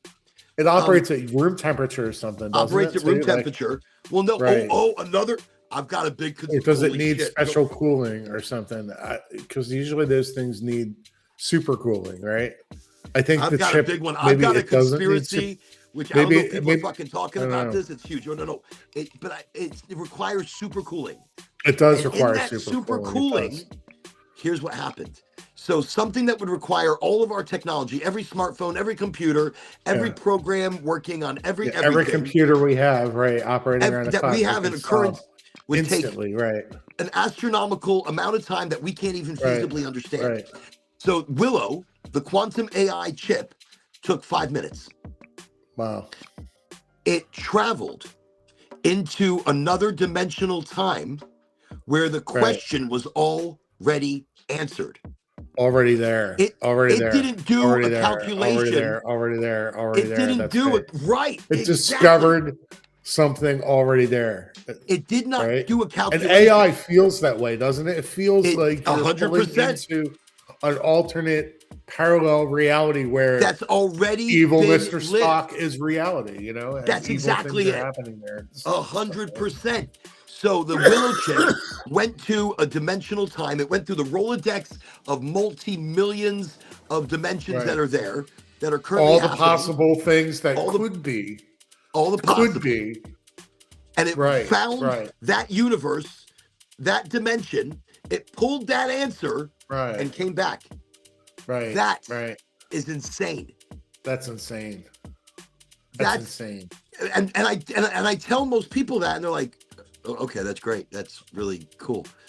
I don't think you realize what that proves. That proves that there's another dimension, multiple dimension. There's another space and time living as we do, but with the answers already answered. Right. And what? What? It's like the Akashic Records. They're tapping into the Akashic Records. That's exactly it. But a dimensional Akashic Akashic Records. Right? I like that. Dimensional Akashic record. That is insane. Record. That is so incredible. That really is. So tonight we're talking conspiracy. Do you have to work tomorrow? Oh God, yeah. I have to get up early. Tomorrow's President's Day. Actually, I don't have a crazy early day tomorrow. I've only got Ocala and Orlando that I have to do. So I'm in. You would think 2 cities, multiple stops. You see, meetings. Florida's huge. I'm used to New Jersey, where it's a small state. And but Philadelphia, New York are like an hour away. Your traffic is stupid.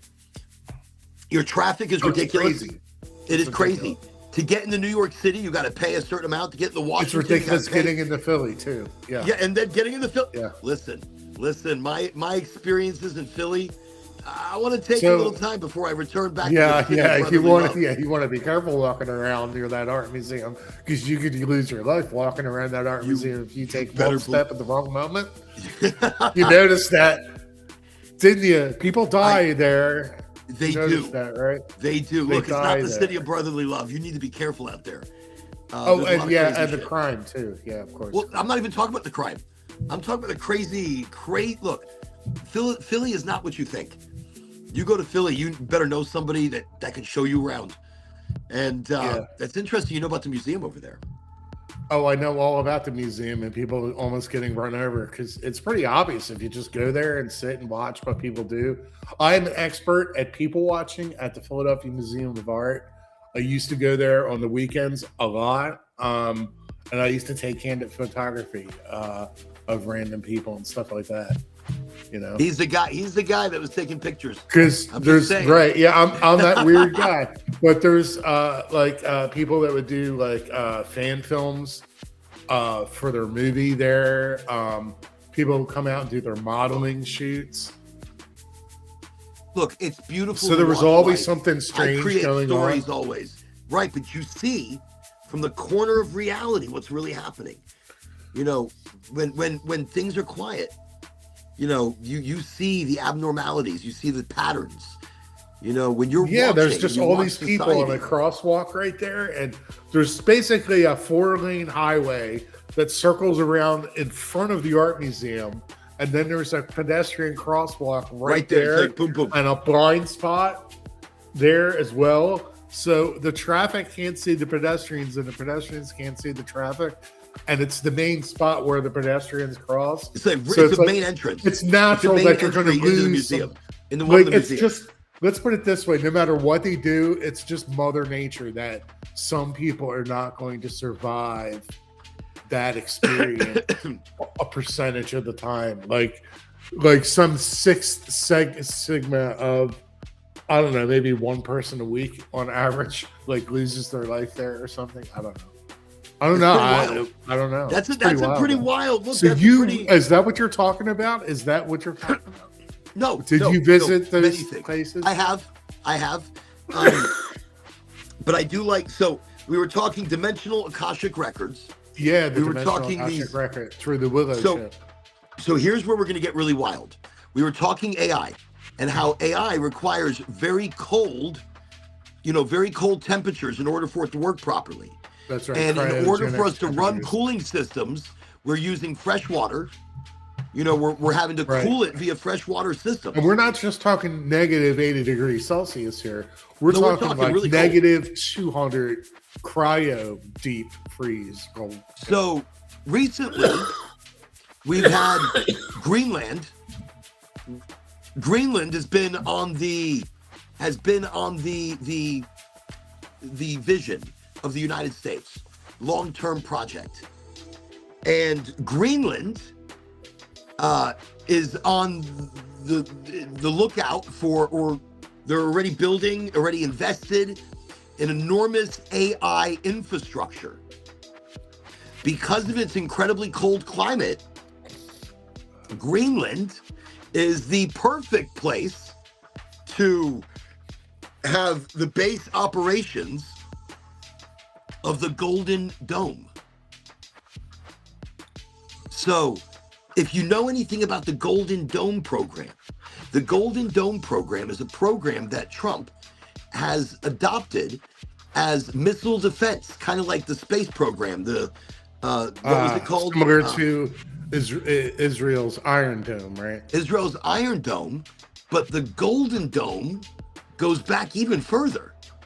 Oh. The Golden Dome is part of an organization. The Golden Dome represents the Golden Dome on the Temple of Jerusalem. Yeah, that's an archaic symbol that goes back, you know. The Golden Dome symbol on the building of Epstein's Island.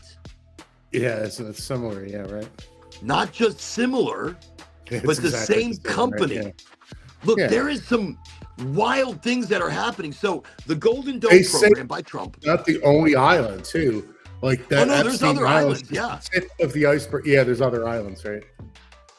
Holy shit. You remember Donald Rumsfeld? He's like, the Saddam Hussein doesn't just have one 24 level underground, super advanced underground bunker, but he has dozens of these across Iraq. I mean, it's utterly absurd. Well, it's crazy. So then we didn't even mention Bitcoin tonight. Another conspiracy, everybody. Bitcoin and the Natoshi or the guy who started it. Yeah, it could possibly be Epstein, the mystery character that nobody knows who he is. I might have heard that. Like, I've heard it as well, and I also heard a financial guru, this old cat in a really nice suit. He was basically saying, if you knew who started Bitcoin, so he goes, the day that goes public and people find out that's who started Bitcoin, so that's who like Satoshi is, it's going to lose all value, and people are losing all their money. So there's evidence that one of Epstein's LLC companies won the Powerball for $80 million. Did you hear that one? No. Yeah. Is this recently, or is this a... I don't know. It's in the Epstein files, but...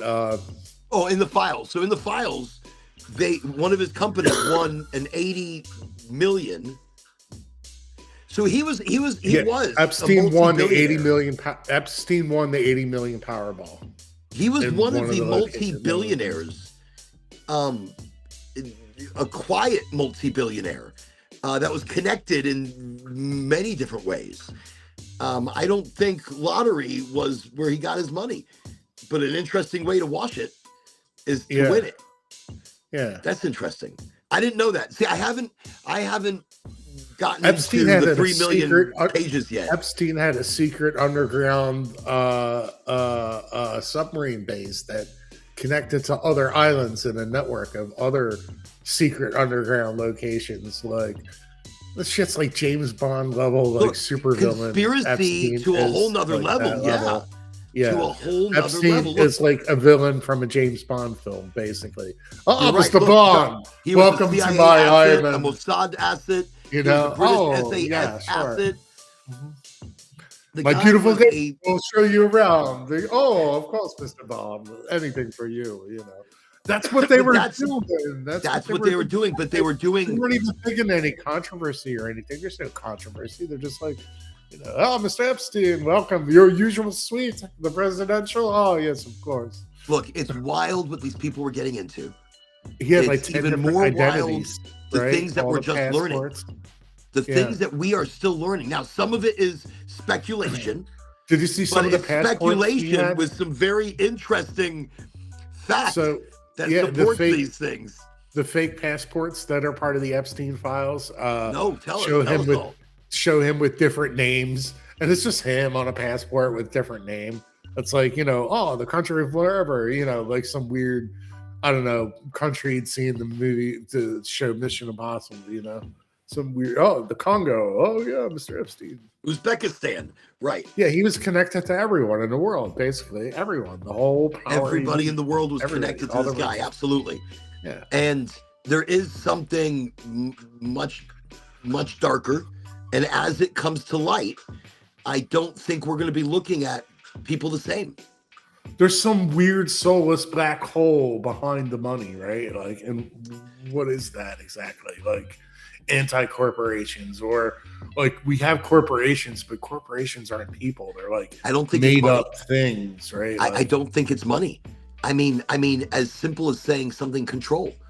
I think Epstein was setting these people up as bribery, as it's control. Not money. They already have all the money in the world that they don't need the money. There's no money. They don't need the money. So everything else is just a matter of geopolitical resources, right? Like how much jet fuel you have, how many islands you have, how much territory, what kind of humans do you have, how many human slaves do you have to barter and sell? How many souls can we manipulate to manifest for you? Look at Europe. It's terrible. They imported all those people from the worst places over there. That's terrible. Look, the world is in upheaval.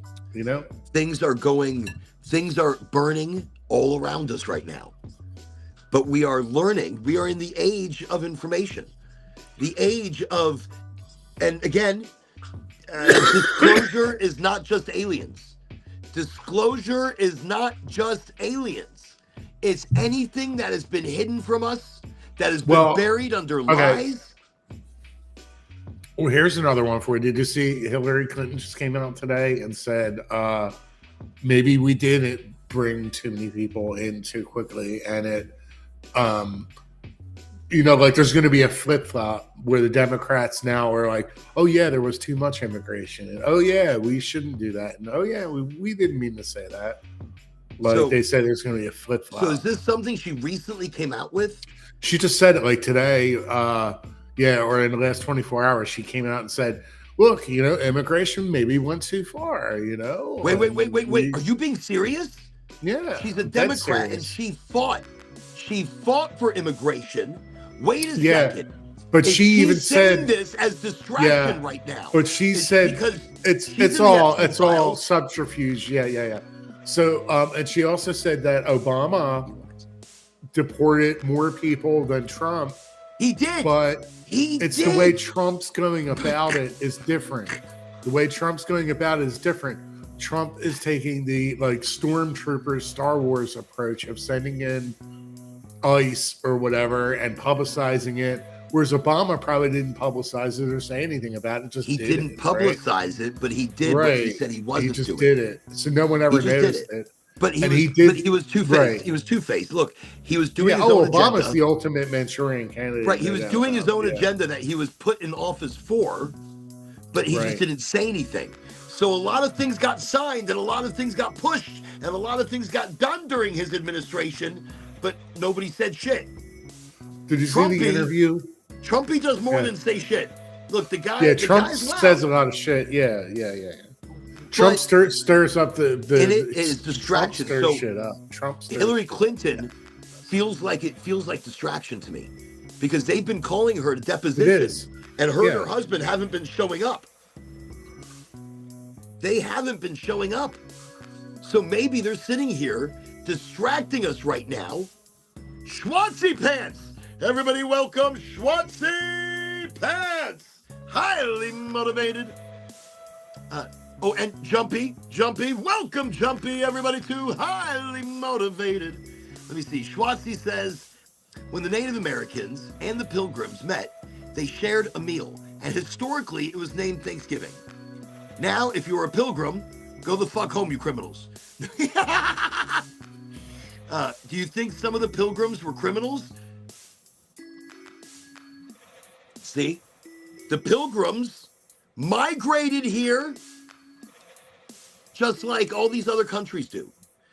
Now, if the pilgrims had done it legally and asked the permission of the Native Americans and contributed, isolated themselves in case any communicable diseases, did not try to convert, change, or modify their communities, then they're doing it properly by the law of the land, the law of the people. But that's not what happened, obviously. No. That witch speaks heresy. Burn her. Burn her. And if she survives, she is not a witch. If she survives, she is not a witch. My wife has a poster around here somewhere. I think actually it's in the bathroom. But it's a tin sign, and it says, "Turn in all your weapons. The government will take care of you." And it's 4 Indian chiefs holding their rifles in full regalia, and it says, "Turn in your weapons. The government will protect you, or the government will take care of you." You see how they took care of them. Yeah. The government does not have a good track record. And again, it's not money. It's not money. It's control. So you see in this Epstein files, Trump offered to buy Greenland, which is so weird. I mean, is it fair to say that Hollywood is totally controlled by nefarious, evil things, mostly? How many people have come out and talked about it? How many stars? They've come out. They said it. They're reptiles. They eat the children. Whoever. Some of the things they said, look at Chalamet, Timothy Chalamet. He's a pretty famous dude right now. Who's the guy? The really famous. Mel Gibson. You know, he's like, they're a bunch of pedophiles. They're eating the kids. Well, no, okay. I used to love Mel. Lethal Weapon. I absolutely idolized the guy. And then he came out as absolutely insane. Just a batshit, like batshit crazy. Like batshit. But I think there was a lot of things in that where he wasn't conforming to Hollywood society. And he was going through some crazy shit. He's not the only one to complain about that. Kevin Sorbo is another one. Kevin Sorbo claims that and I don't say stuff unless I know the person said it or it's true. Unless it's a joke, and I'll tell you. But he was blacklisted. Kevin Sorbo said he can't get anything really, any of the like big major roles because of his Christianity or whatever. Well, look, okay, there was the young lady on Orange is the New Black. The little short, perky, very funky, dark hair. I'll take your word for it. I didn't really watch that show, but I know. I can't remember her name, but she was in multiple conversations. And in these podcasts, she came right out. She goes, look, I went to parties and they offer you, if you're famous enough, and, you know, they offer you this serum, a golden serum, and what it's derived from, you know, you don't want to know. And they're all like, oh, come on, you got to tell us. You got to tell us. It's like adrenochrome or something, right? Like she goes, I didn't want to take it. And if you take it, then you just look young forever. She goes, there's a guy on Saturday Night Live. He's a black guy. Steve, he got a show now with Kevin Hart. Yeah, okay. Do you know who I'm talking about? Yeah, probably. I know a lot of the SNL people. He looks incredibly young. And he's not. Like, he's been on the show a long time. He's done a lot of things. And so she mentioned his name, and she was like, look, he was given this serum. I saw other actors and other players, and they were given this golden serum. So yeah, they say that about Tony Podesta. Like, he used to look really old, but recently he looks like 10 years younger than he's ever looked. And when these stars leave, when they stop eating the pizza, have you heard this shit about pizza as a code word? Yeah, I've heard that. What is this shit? You know, what is this? We need $59,000 worth of hot dogs from Chicago. That was another one, right? No hot dogs from Chicago. 10% for the big guy. If you like your healthcare provider, you may keep your healthcare provider. No new taxes. You know, I did not sleep with that woman, Miss Lewinsky. You know, they're all the same, though. And they're all controlled by the corporation of America. That's what do you think about Michelle Obama? Does she have XX chromosomes or XY chromosomes? You know, can't really be sure because there's so much speculation, right? I stay out of that. When it comes to things like that, that's when we get so far off the beaten path of conspiracy. But no, you're right. Yeah. There are questions, but in that there's questions. I leave that alone. Obama My questions are more the truth in our disclosure, in our information, in our education of what, who, why, when, where. Right. Yeah, we can't really do anything about all the speculations. I mean, what can you do? You know, all we can do is speculate. All we can do is just sit there and think about it and think about it some more. Unless we got some. So what are we expecting? Trump to come out in June and say that we are in cooperation with alien races? It could be. That might happen. I think that really might happen at some point. We are in contact with beings from another world. They're mostly peaceful. They're our friends, but we have a dialogue with them. I've asked Marco and my team to reach out to the Intergalactic Federation and begin peace talks where we'll share technology and culture. like things like that. It will impact, something like that. Could you imagine it would really come out like it would be like that? Yes. Yes, 100%. That's why I think Obama did this interview. It would be that way too, right? It would be like that. Beat It'd be our him to the technology, punch. our culture, share and stuff. Once again, and I said this at, I said this at the beginning of the show tonight about the interview that Obama had with Cohen Levy something.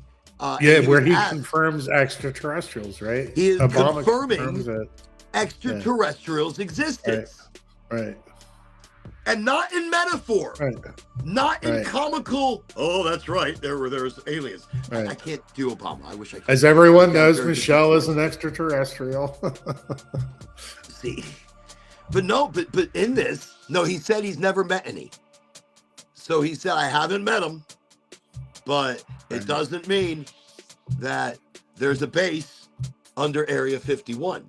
And it's like, wait a second. What an answer. The guy asked you, are aliens real? And you're like, yes, they are. Yeah, they're real. But I haven't met them. And there's no base under Area 51. But it'll it be doesn't mean interesting. There's not a base under God, Cheyenne Mountain, Denver International Airport. So, it'd be interesting. Are there aliens like us? Is there life out there that resembles us? Is life diverse? Like, is there like insectoid people? Are there reptoid people? Is people just a phenomenon of Earth? People walking around as humanoids? Is that just a human thing? Wow, you know something? What if they're centipedes? What if they're giant amazing. bugs? Who knows what life? We really don't know. Like, none of these answers. In the multiverse or the multidimensional realm, yes. If we just get a small peek of comparison. Every possibility. If we just get our realm, I don't know. So if we just get every small peek we get at another off-world extraterrestrial civilization, every cultural idea shared will radically change our culture when you find things out like about the extraterrestrials, right? Like, or will it just be on the news and it'll be no big deal? Like these Epstein files. Oh yeah, everybody's on there. No big deal. And we should be angry because if you're reading some of these things, no big deal. They were looking to deploy against our population through the vaccines of COVID. Oh yeah, and they have Event 401 or Event 201 or whatever, which was a tabletop how many people have Harvard, died? Died directly because of the vaccines. Mm-hmm. How many deaths have been because of the COVID vaccines? Right, and there's Fauci and the biolabs and the money and all that's out there, and you see all of it come out, but nothing ever happens. Nothing. Right, like nothing. Really and it all gets swept under the rug. Right. People, tonight on the Highly Motivated, we are talking conspiracy. We are talking possibilities. We are talking realities. If we were governed by some other extraterrestrial accord, we wouldn't know about it, and things would be going the way you see. Like no, nothing ever happens. Because the reptoid extraterrestrials sweep it under the rug and want it that way. It gets normalized. It gets dissected into our community where it just, it makes sense. Like we see it in movies. We see it in shows. Everybody's talking about it. We're so desensitized that we're like the frog in the boiling pot of water, and we don't know what's when there's real cultural exchange between us and extraterrestrials. That's just going to open wide up. Like, it's going to be incredible, right? So before it gets too late, because tonight we've talked about a lot of things. And originally it was just supposed to be about Bob Lazar. Because on the Friday the 13th show, which was a great show, everybody, great show, Chris. Great show, everybody. And the Friday the 13th show, we were talking, and I said, look, Sunday I'm going to talk about Bob Lazar. But tonight it actually became about something bigger. About conspiracies on a larger scale. Tonight we've said so many, but not to move importance away from some of the most secret organizations and programs. I'm going to go through them quickly so you have an understanding of really what's happening out there. And hey, I'm gonna jump off, Oren. Okay, thank not a you problem, for another Chris. great podcast. Always a pleasure to have you here. Thank you. Thank you for being highly motivated. Have an awesome, right. awesome week. Awesome week. It's going to be incredible. See you. You too. Have a great week, Oren. Thank you. All right, bye, everybody. So, in our talk tonight of conspiracies, and we're going to round it out right now. We're rounding it out. I want to talk about different conspiracies. Most of these that I'm going to mention have been proven as real. There is documentation. There is testimony. There is reality. So governments and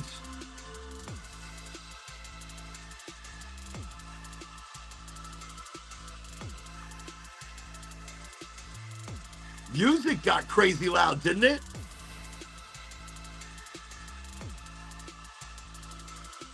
I don't know what's happening. I'm like, I don't know what's going on. It just went psychotically loud. I start talking about government and power structure conspiracies, and it got crazy loud.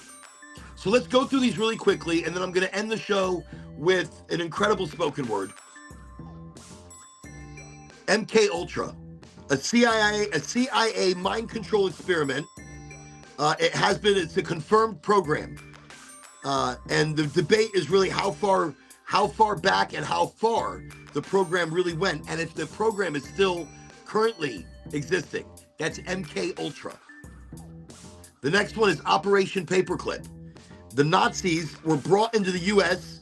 science intelligence post World War II. And this has been confirmed. The conspiracy layers question influence depth in the NASA, into the CIA, into tech space, and how far the Fourth Reich integrated into the U.S. government. That again was Operation Paperclip. Then you have Deep State, the theory that unelected intelligence military officials steer policy regardless of elections. Well, that makes a lot of sense. The next one is Bohemian Grove, an elite annual retreat of politicians and business leaders with secret rituals. The real event, confirmed. Still speculation surrounds the influence and the symbolism of this, but there is a real event. There is a Bohemian Grove. There are businessmen and politicians getting together in a ritualistic weekend getaway. Again, these are all conspiracies that are real. The Council on Foreign Relations, the Trilateral Commission. This is a global policy think tank. Conspiracy claims the global governance of influence. That happens right here, but this is an actual group. Next is the Bilderberg Group. It's a closed-door meeting of world entities, and this fuels the fire of New World Order. New World Order theories, New World Order control, global dominance. Next is the continuity of government plans. It's secret plans for governance after a catastrophe. Confirmed, but highly classified. So that is confirmed, highly classified. Let's move on. Let's move into UFO extraterrestrial conspiracies. The Roswell incident, we've spoken about this. And the conspiracy is the crashed extraterrestrial craft. Area 51 reverse engineering. Bob Lazar's claims that we were talking about tonight. Project Bluebeam.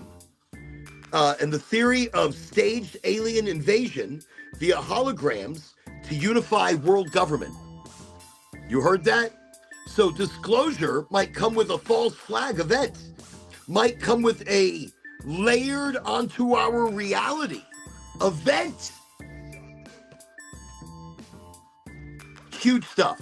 So that was Project Bluebeam. Then you have Ancient Aliens, extraterrestrials, seeded civilization, helped create the pyramids, helped create early technology, seeded civilization, and seeded the tools. So I even talk about ancient aliens had seeded cannabis, seeded cannabis sativa to grow wild in so many different regions so that we may use it as a tool, as a superfood, as a fuel, as a building, as everything. Next is the secret space program. It's a hidden off-planet military fleets, bases that are interstellar, intergalactic, planetary. Let's keep going. Let's go. Let's more conspiracy. Look, we've got science and health and pharma conspiracies. Big pharma, cure suppression.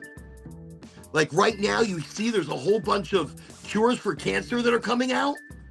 I think this is absolutely amazing. But all of a sudden, all these countries are coming up with a cure-all of cancer.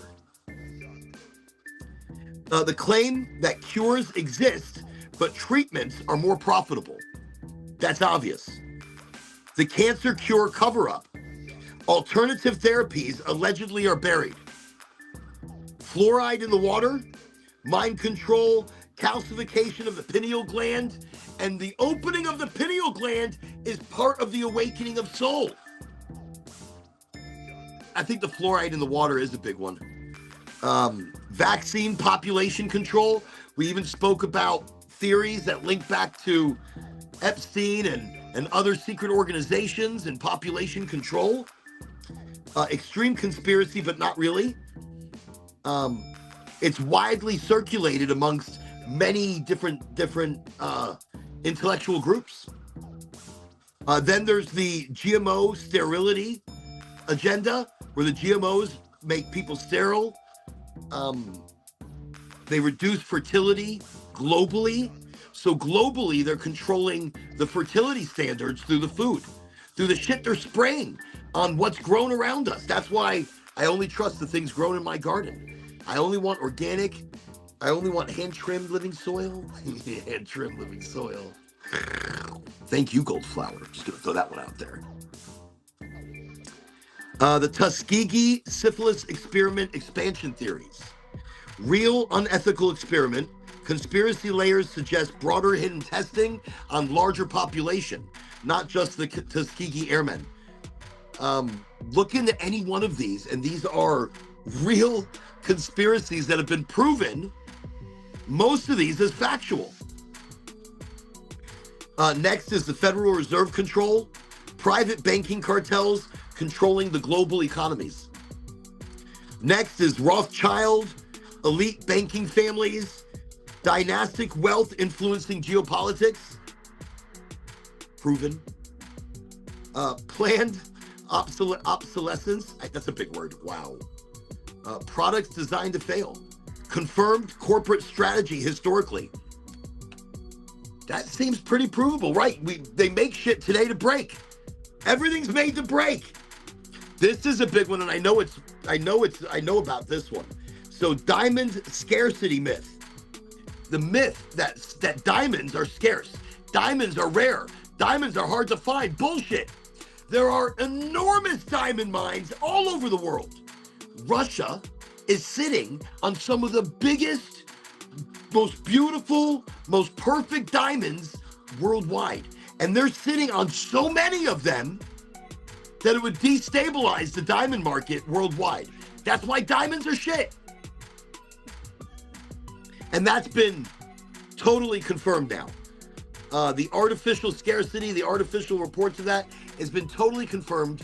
If you know diamonds, you know that the value they once held, they're not there. It was created to sell a product. It's all about money.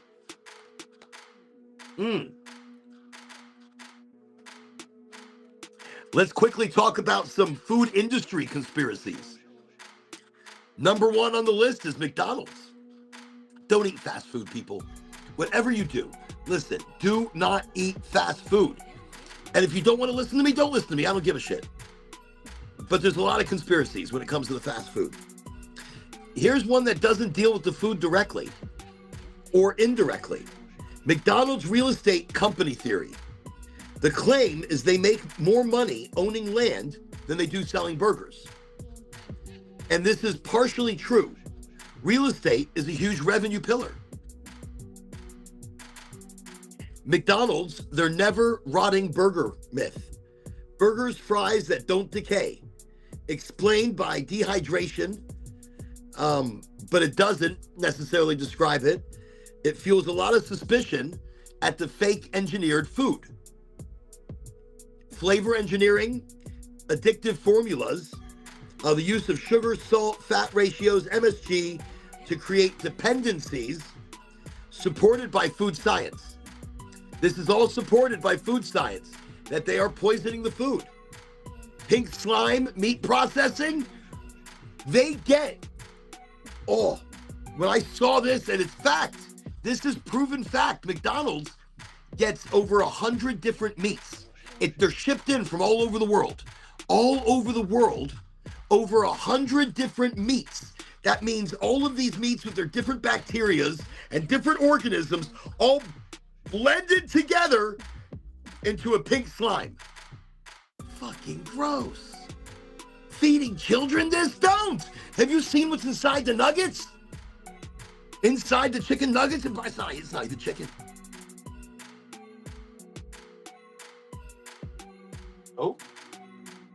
Oh, my sign turned off.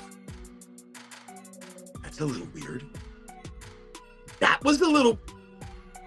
See, you start talking conspiracies and some strange shit happens. But right there, pink slime, ammonia-treated beef, fast food, chemical preservation. So the longevity of the fries, the buns, the meat raises ingredient transparency debates because they are not transparent about their ingredients. Let's get beyond food because that grosses me out. I'm hungry right now. I don't know why. I want like an apple pie. See, I start talking about McDonald's and now I want like an apple pie. Some weird, I'm gonna have some ice cream though. No, I'm not. No, I'm not, because ice cream's gonna fuck me up. I'm not gonna do it. I'm gonna be strong. I'm just gonna drink my coconut water. I'm not gonna have any sugars. I'm hyped up tonight enough as it is. So historical conspiracies. Let's go with the JFK assassination. Lone gunman versus the CIA, military involvement. So those are theories, but with the release of documentation, it leaves a lot of questions. 9/11, an inside job.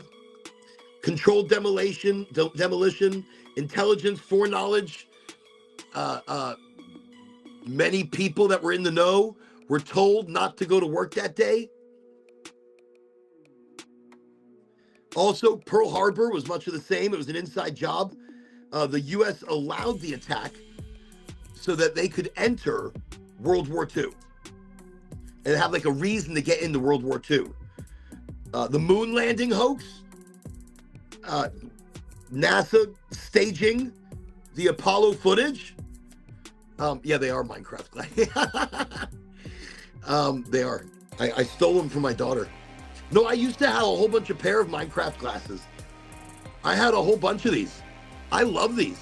These are great. If you look at all my previous, I got like a whole bunch of old videos, and I've got like a whole bunch in a whole bunch of different colors. I love these. It's like they fit just right. It's like you get to see life in a pixelated way. You get to kind of see life like a Minecraftian, It's like an Atlantean.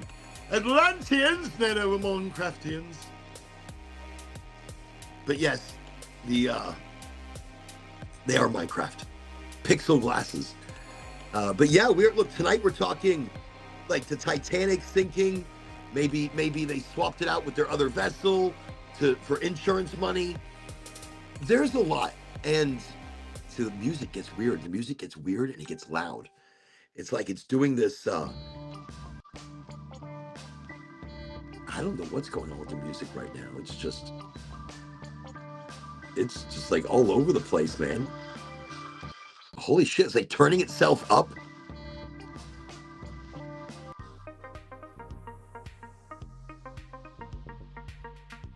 Okay. We'll see what happens with the music now. I got them Jack Black vibes. I'll take it. I love Jack Black. Great guy. Great musical guy. You know, so talented in so many different ways. And he's got a good humor. What was it in the my daughter keeps singing it.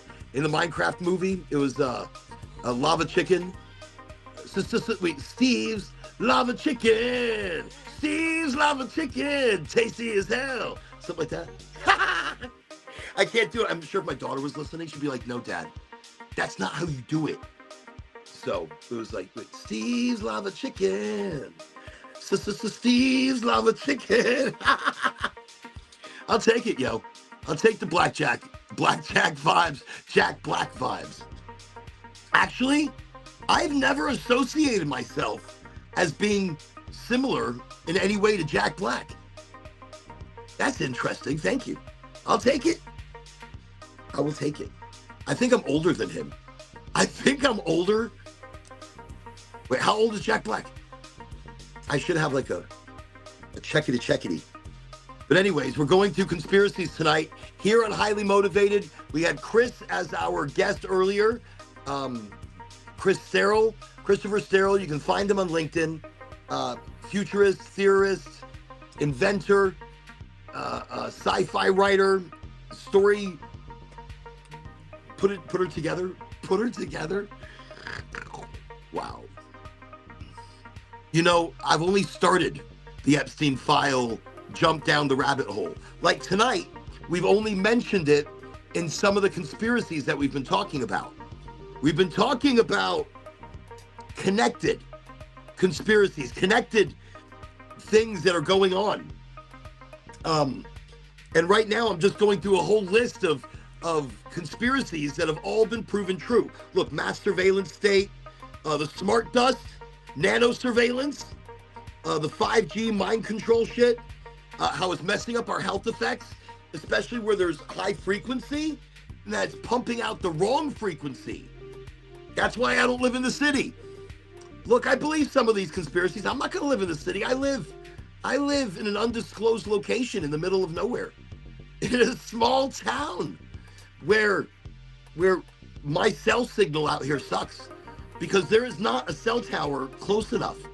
My internet is the shittiest internet of all internets.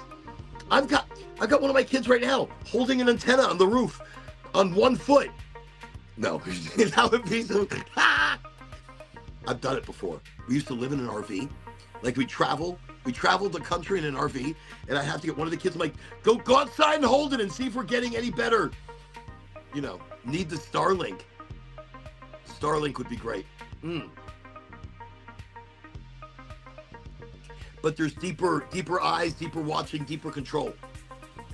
Not that it's already not deeper control, it is. But I said smart dust, 5G mind control, AI governance. So AI in the government, controlling the government. It's already happening in the insurance. It's already happening on low levels of the government. Who knows if AI is not already in control of larger government positions? Our politicians are numbnuts. Total numbnuts. If you're one of our politicians and you are watching the show tonight, thank you so much for joining Highly Motivated. You're a numbnut. You people stand for nothing. There's no authenticity, no real energy, no real change. Because you all become about getting along with the go along and become a yes man or a yes ma'am or a yes sir or shit, just yes. Instead of speaking for the people, it's just a lot of empty yeses to make other people happy. I am not politically motivated. Would I run for a political office? I wouldn't run. I'd walk quickly. No. Yes, no. I mean, if I could still smoke weed all the time, then yes, I could be political. If I could be in my political office smoking a big old joint, fuck yeah. I'd run for like governor or mayor or president of the United Corporation of America. But that's what it starts to feel like, isn't it? I love America. I am very patriotic, but I am patriotic because I've been shaped that way. I've been taught that way. I have been molded by the organized, shaped civilization, the matrix all around me. Look, I know it's like I'm getting hot and bothered. It could be the mushrooms. The hot and botheredness, I'm like sweating. Because it's like cold in here, but I'm not cold. It could be this lovely thermal shirt keeping me nice and warm. Right, moving on. Politicians are almost like cops, but maybe worse.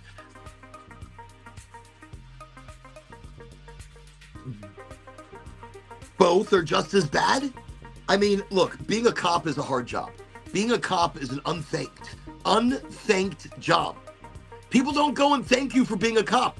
In most cases, there are bad cops, and then there are cops. I didn't say you don't become a cop if you're necessary. I mean, you don't become a cop as a career goal because you're a good person. You were picked on, or you're the one picking on people. You have a insecurity complex. You have a control complex. And if you're a cop watching this, it's a hard job that you do. Yes. So go do something else. Support community in a different way.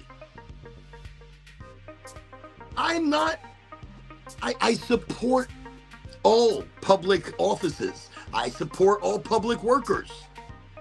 I understand there's people on both sides of the shelf. There's good and there's bad. My experiences have not been in the most positive of light, where the cops have lied, where the cops have made shit up to protect each other, where they have taken liberties and mentally scarred me for the rest of my life. So I don't trust them as far as I can throw them. And I still believe in the self-preservation of each other. Like, as in, we should all be armed. We should all learn how to shoot guns. We should be like the wild fucking West. And guess what? A lot less robberies would happen. A lot less murders would happen. Or the murders that happen, listen, they had a shootout. Bunch of idiots. Now they're dead. They met in the street and they did a thing. They decided. Done. I think that's a great way. I think it's a great way. I think it's a great way, you know, where we could solve shit. We could solve shit if we all had guns, like in Texas. I mean, look, it's not perfect, obviously, but nothing ever is perfect. But I think going back to a Wild West mentality would be a little bit more exciting. That would be the problem. Orrin for president would be like, okay, we need great weed all the time. I need a roller. I'd hire Snoop Dogg to do my rolling. You know, Snoop rolls super fast as it is. I would be so pimp as a president. I'd be like, Snoop, I need you to do all the rolling. Just let's get to it. Him and Martha Stewart would be breaking down some groovy ass infused food.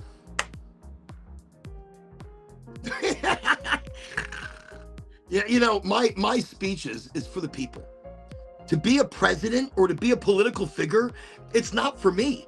You are giving yourself to the people because you're making decisions. You're not making decisions for them. You are making decisions with them. But none of our political figures do that. They're making decisions for themselves, for their own monetary gain or their own influence, because they're not going to be the CEO. They're not going to be the president, but they'll be the governor or the mayor. And they have made very important decisions in important ways. But to me, the people should be making these decisions. Every 2 years, we should replace people in office with people from the streets. Workers, you know? People, workers and military. Military people give their lives for this country, for false narratives, for conspiracies. Military people spend their lives, get PTSD, they give their lives to the government, and the government doesn't take care of them. The government chews them up, spits them out. So they should be the ones back in office. That's who we should be bringing into the government, is the community. The community doesn't have a voice. Let's give it the voice. Let's give it a vote. That's how we should be doing it. Politics are so fucked up. Our medical system needs to be revamped. Our political system needs to be revamped. Our country and civilization is due for a revamping. Tonight we talk conspiracy. Tonight we get serious. Thank you, Jumpy. Jumpy saying orange for Prez. Thank you very much. I'll take that. Let me see. There are good cops, bad cops. Both serve the elites. We all demise that they're eating babies. You know, as crazy as those disclosures have been, is that disinformation? Do these nefarious groups, these satanic ritual, not even say satanic, get satanic out of the word, these ritualistic groups that are must we know so that their magic can work? Must we know so that their dark plans can go forward? Because if we know about it, we accept it. We accept it. We are desensitized to this crazy shit. Oh, we have mentioned many things tonight. Let me see. Have I watched Kings of Toledo documentary? No. Kings of Toledo. Let me write that down. Kings of Toledo. Sounds very interesting. I like to binge things. I binge everything. You know, and for me, I wouldn't, like on this show, I don't really ask people to like, share, and follow. I don't give a shit. I don't care. Watch the show, don't watch the show. Love the show, don't love the show. You are the show. It's not me. I'm Oraganji. But you, all of you are highly motivated. All of you are the energy, the voice, the wave of change in the world around us. We are all on this search for authenticity. We are all on this search for our creative, who we are, why we are, what we even want. That's what this show's about. You are the show, not I. I'm part of it. I'm the current voice of the show. But could there be other voices for highly motivated? I don't know. I mean, I've got a lot of voices. No, I don't know. Let me see. Way less arguments and less violence would happen if it was the Old West. 100%. Social media made people too comfy, talking shit, feeling like they won't get smashed in the mouth. You're 100% right. I grew up in an age where you talk shit, you get smashed in the mouth. I learned how to fight. You know, I learned how to get beat up. I had the shit kicked out of me. A lot. A lot. And you know something? I always got up and I always fought back, and I was bloodied and I was hurt and I was fucking broken. But you know something? I didn't go crying. I went back and fucking fought. I went back and I showed the fucking bully. You know, it was like prison mentality. You go in and you let this fucker hit you, then everybody's gonna fucking hit you. So you know what you do? You go hit them. You push them back. And even if it's going to hurt, you do it again. And that's what life is. Life is that. Life's gonna hit you. Get up. Keep going. Get up and be more creative, more interesting, more exciting for yourself. For you. Authentically. Don't wear a mask. Don't try to be something that you're not. Be you. And if you don't know who you are, and most of us don't, none of us have a fucking clue. We don't know who we are. We're in that search. You're part of that. You're part of that search. Don't minimize yourself. You know, that's what we're looking for. That's what this show is. The search for our authentic wants, our authentic happiness, our authentic direction. I don't know, I started going off into a microcosm there. I get all excited. Let me see. Yeah, a punch in the fucking mouth. You better believe it. That's how it used to be. That's how we grew up. We grew up that way. You know, life is going to hit you hard. You get back up. You keep trying. But in today's society, life hits you hard and you stay down. You stay down and it becomes your MO. It becomes your whole energy of existence. But instead, we should know that that strength inside of us is amazing. That strength inside of us it's insane. We are the creators of life around us. We manifest the now, but our manifestations are hijacked. That's another conspiracy. But our manifestations are hijacked by social media. Our manifestations are controlled and redirected for those of the elites or those of the corporations or those in control of where they want our thoughts and our buying dollars to go. Ooh, that's a big one.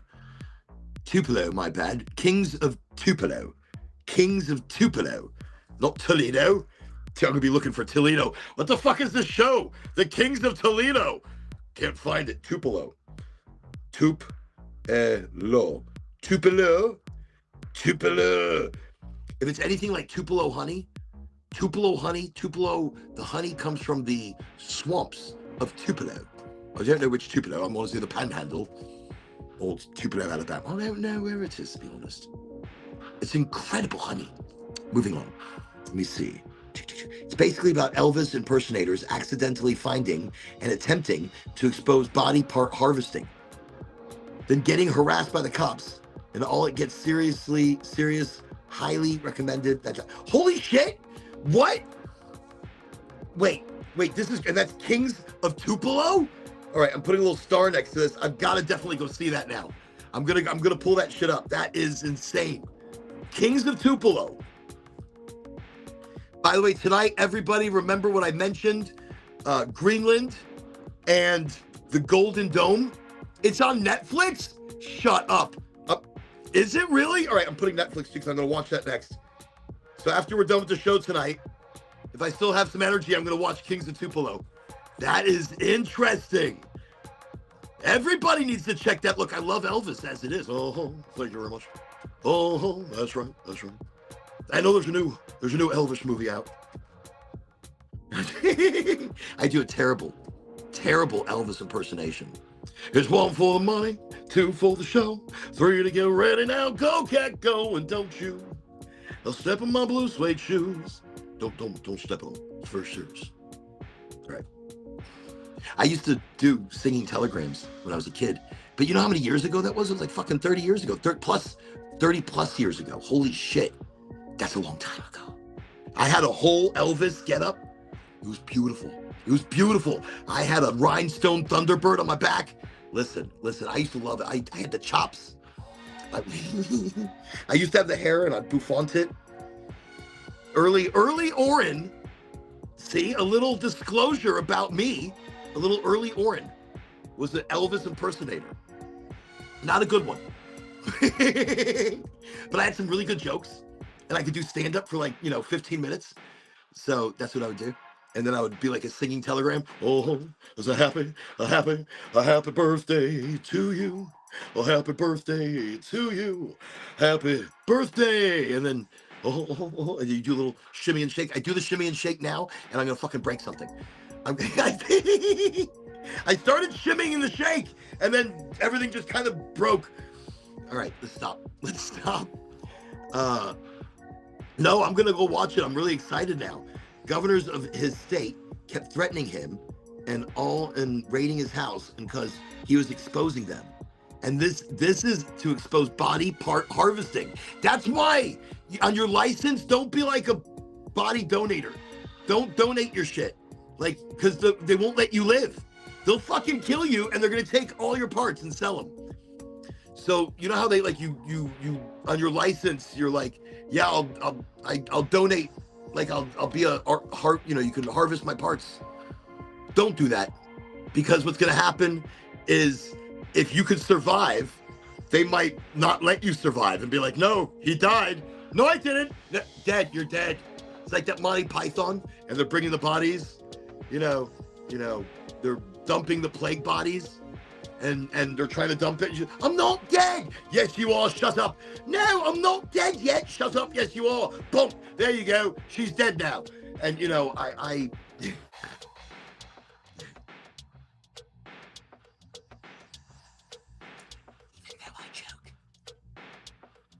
that is interesting. Let me see. I gotta see your reaction to Tupelo. I'm excited to see this. Kings of Tupelo. Netflix. I can't wait. I can't wait. This is gonna be very exciting. So tonight we've been talking about some conspiracies, and the last one I mentioned was AI governance of the government, of course, their control. AI is being used for behavioral prediction manipulation. That's proven already. Social credit systems expansion, modeled after China's system, and they're going to be spreading this globally. So be on the lookout for a social credit system, very similar to what China has modeled. New World Order things, conspiracies, the one world government, unified political system run by the elites, obviously, with all these other things that we've mentioned, the Bilderberg Group, Bohemian Grove, Agenda 21, Agenda 2030, UN sustainability plans framed as population control.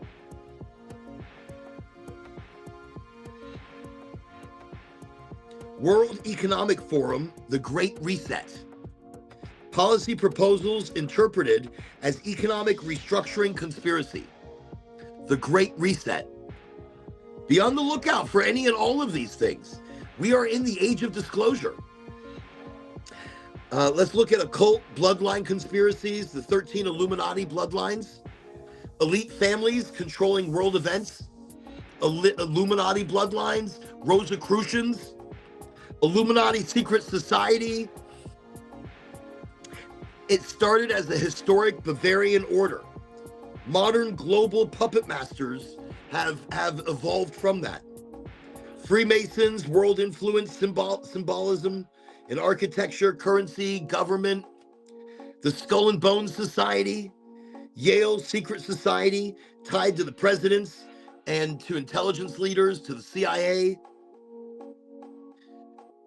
There's a lot of conspiracies, and we're just naming them all. Human origin, our simulation theory, that's been a big one. Reality is an artificial construct. Genetic engineering of humans, aliens or ancient civilizations modifying our DNA.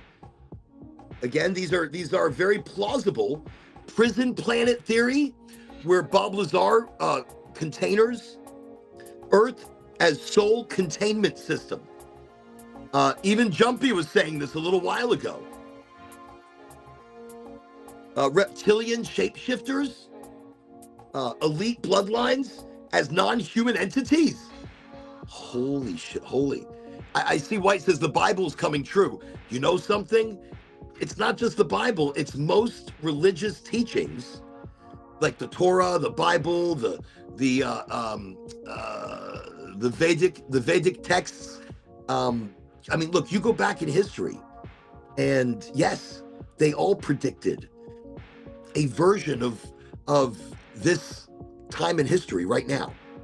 The age of disclosure, the age of information, the overload of information, like the Epstein files are an overload of information. Operation Mockingbird, CIA media influence, partially confirmed historically, predictive programming on movies, TV shows, foreshadowing real events. In TV shows, foreshadowing real events. These are all real conspiracies. The Hollywood occult symbolism, ritual imagery embedded into entertainment. For example, Lady Gaga and Bad Bunny at the Super Bowl, and she came up and did the horns above his head. And recent talks, I heard something of Lady Gaga now being the high priestess of Hollywood. Celebrity cloning, celebrity replacements. Like I've heard Biden wasn't Biden. Public figures are secretly being replaced with clones and masks and holy shit. Let me see. One world government is happening today. It is. We have digital IDs being rolled out in Europe. We have digital currency. We have online wallets. Exactly. So that they can control how the money flows up and down, where they, again, make more in control, in money, in whatever their end scheme might be, which it might not be such a short run plan. It's a long run. It's a long game that they're playing. But to what? Let me see. The Bible's coming true, and it is in different ways. I think prophecies are coming true. You've got Baba Vanga. Baba Vanga prophesized all of this shit. Edward Casey, boom. Boom. When this guy went into trance, amazing. Like, he would have people taking dictation. He would go into trance and he saw the future.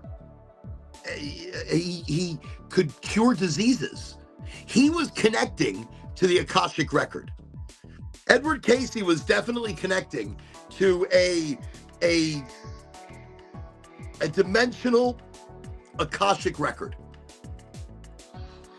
So more conspiracies. We're going to keep going. I just got a few more.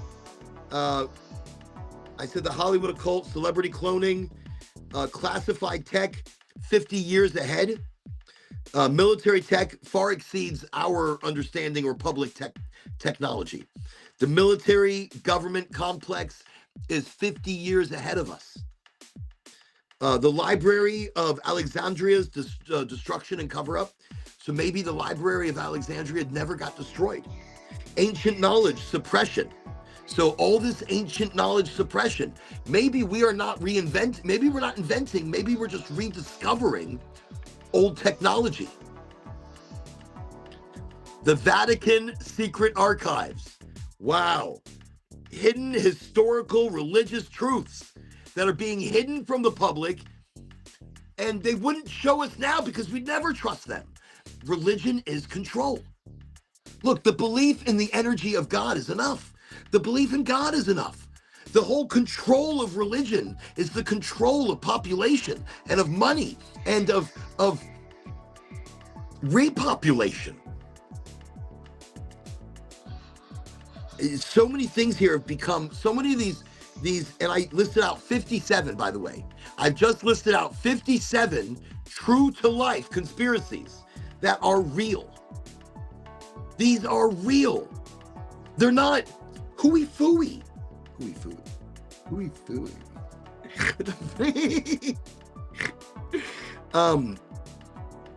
I mean, MK Ultra, McDonald's, ancient aliens, holy. We are in the age of disclosure. And what exactly does the age of disclosure actually mean? So in order to and I haven't even gotten into UAVs or UAPs, unidentified phenomenon, unidentified vehicles. I was still stuck on the whole President Obama admitting that there are aliens. So if you haven't seen it, it's with a Cohen Levy. It's a very new interview that was just done, just released. And one of the first questions was to Obama, are aliens real? And Obama's answer, without pause, was yes.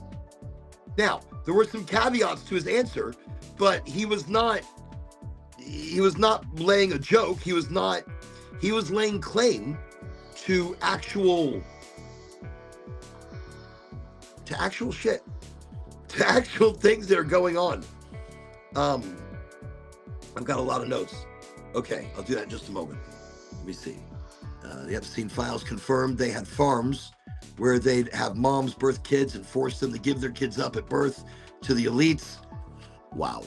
And it's, again, this is a very deep, he was a trafficker for all secret organizations. In Call of Duty Ghosts, they came out in 2013, I believe, had a mission in the campaign that had the U.S. invade Venezuela, and it was named Operation Madurozo in the game. Really? Holy shit. Look, there is truth all around us. We just need to know where to look. There is truth all around. And that's the biggest truth of them all. We are being lied to by religious institutions, by governments, by these elite groups. And why? To hide the real truth of our world, to hide the real truth of our existence. And they don't tell us now because, what, are they afraid that we will never trust them or civilization again? I mean, this would be the beginning of a great reset that they have planned. I don't know what it is. I know we are living in the age they told us would never come. Not in whispers, not in myth, but in documents unsealed, in testimonies sworn under oath, in footage once buried beneath classifications and quiet threats. This is not just the age of disclosure. This is the age of remembering. Because disclosure is not a press conference.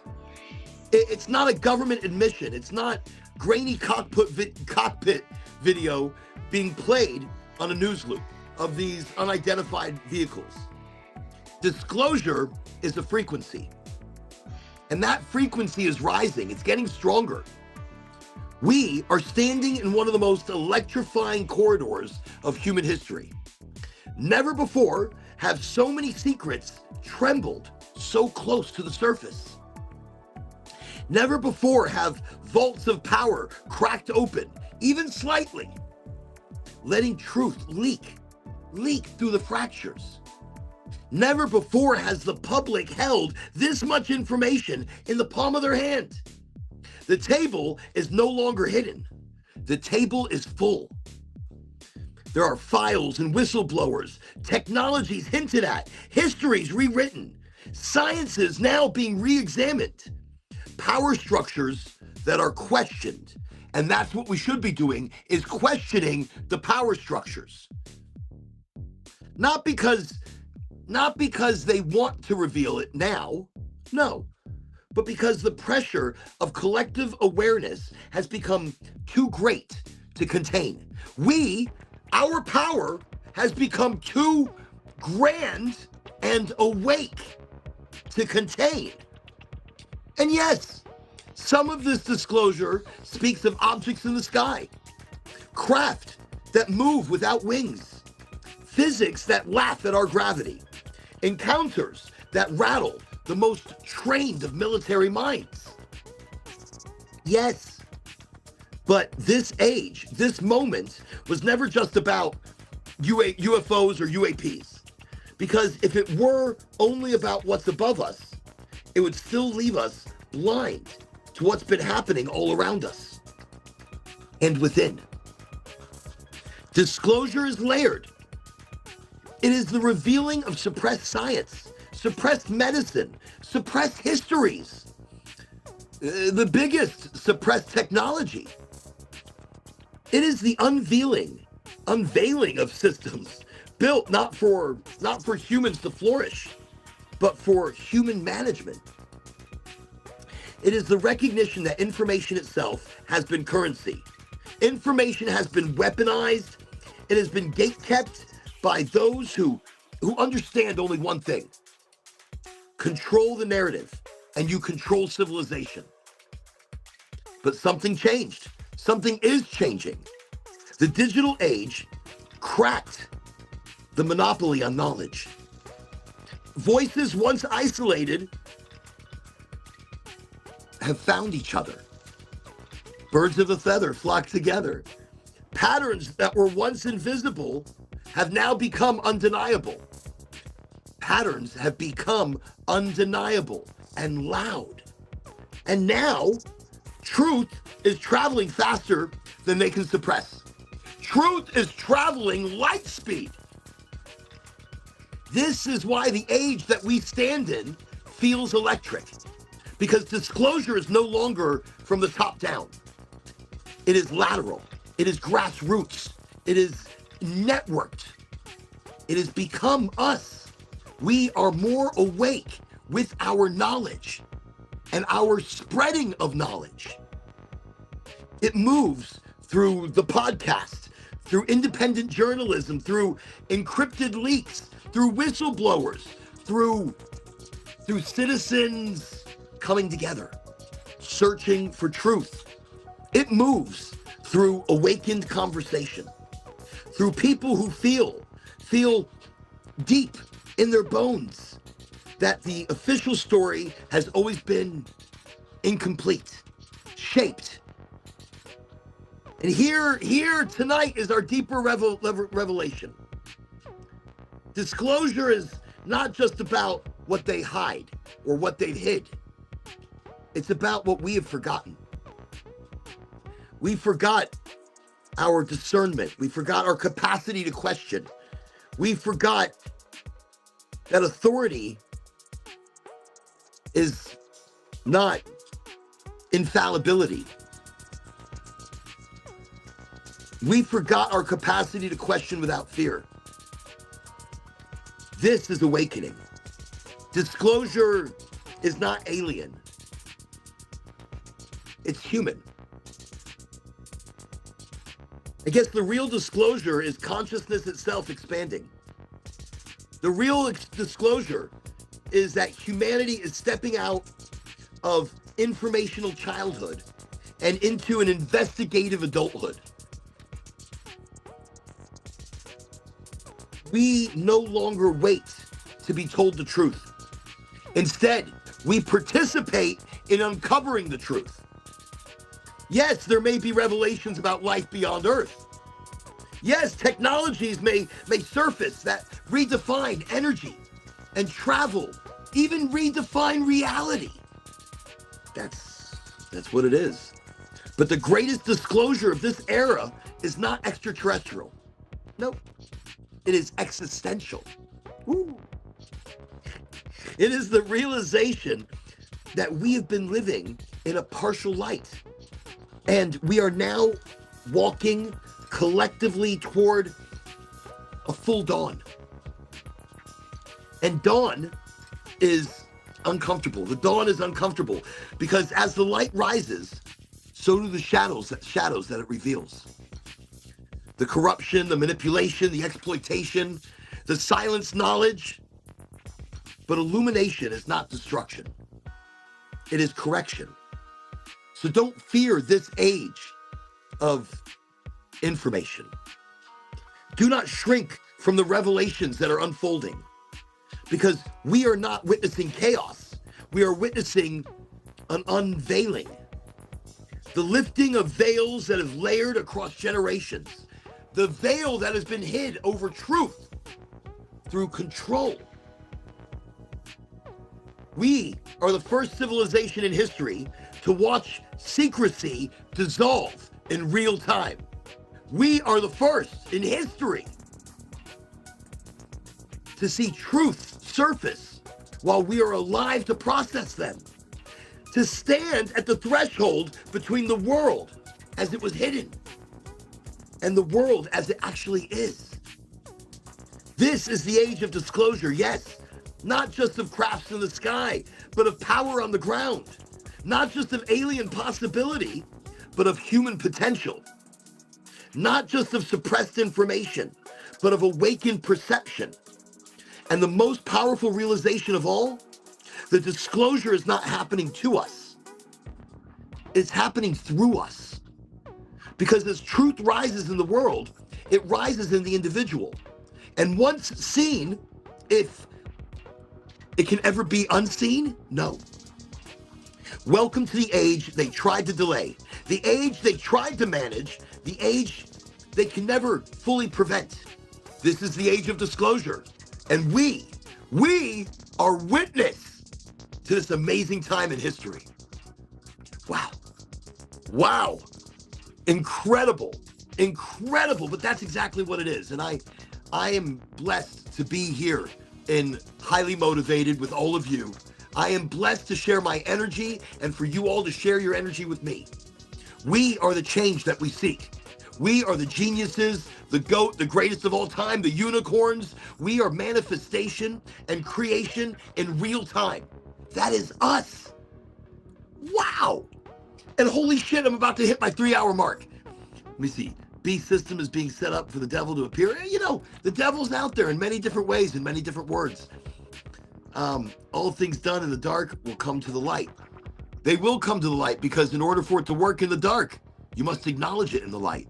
but we must know what we're acknowledging, and we must know what we see. So the energy is in all of you. The energy is in all of us. We are that power. You know, that motivation that you seek, it's already within you. So tonight, I just send out massive, powerful vibes to everybody. On a Sunday session, on a smoky toki, on a chit-chat. It's highly motivated. I am Oraganji. You can find us here Friday, Sunday, Wednesday. I don't know what the... You can find us Friday, Sunday, Wednesday, 8 o'clock Eastern Standard Time. 80% of the time live. 78% of the time live. 78. Tonight we're live. Tonight we came to you live, excited, microdosed, talking about conspiracies, and ending the night in a beautiful word of spoken energy. Thank you for coming to Highly Motivated. We'll see you all in the next episode. You can catch us on all the interesting places that you caught us tonight. And if you can't catch us there, catch us, look, YouTube, Facebook, LinkedIn, Twitch, Kick, Rumble. Not tonight on the Insta-Cha-Cha. Tiki-Talk, I think. I'm surprised if I'm on the Tiki-Talk tonight. It doesn't say that I was kicked off. It doesn't say. Everybody, thank you for coming. Thank you for being a part of this community energy, because that's what it is. Thank you. Have an amazing week. Look, remember today, Sunday, it's the beginning, or it's the end and the beginning. It's like a combined day. It's the beginning and the end, or the end and the beginning. It's vice versa, versa, vice. Tomato, tomato, potato, potato. Yeah. Okay, bye. Have a great night, everybody.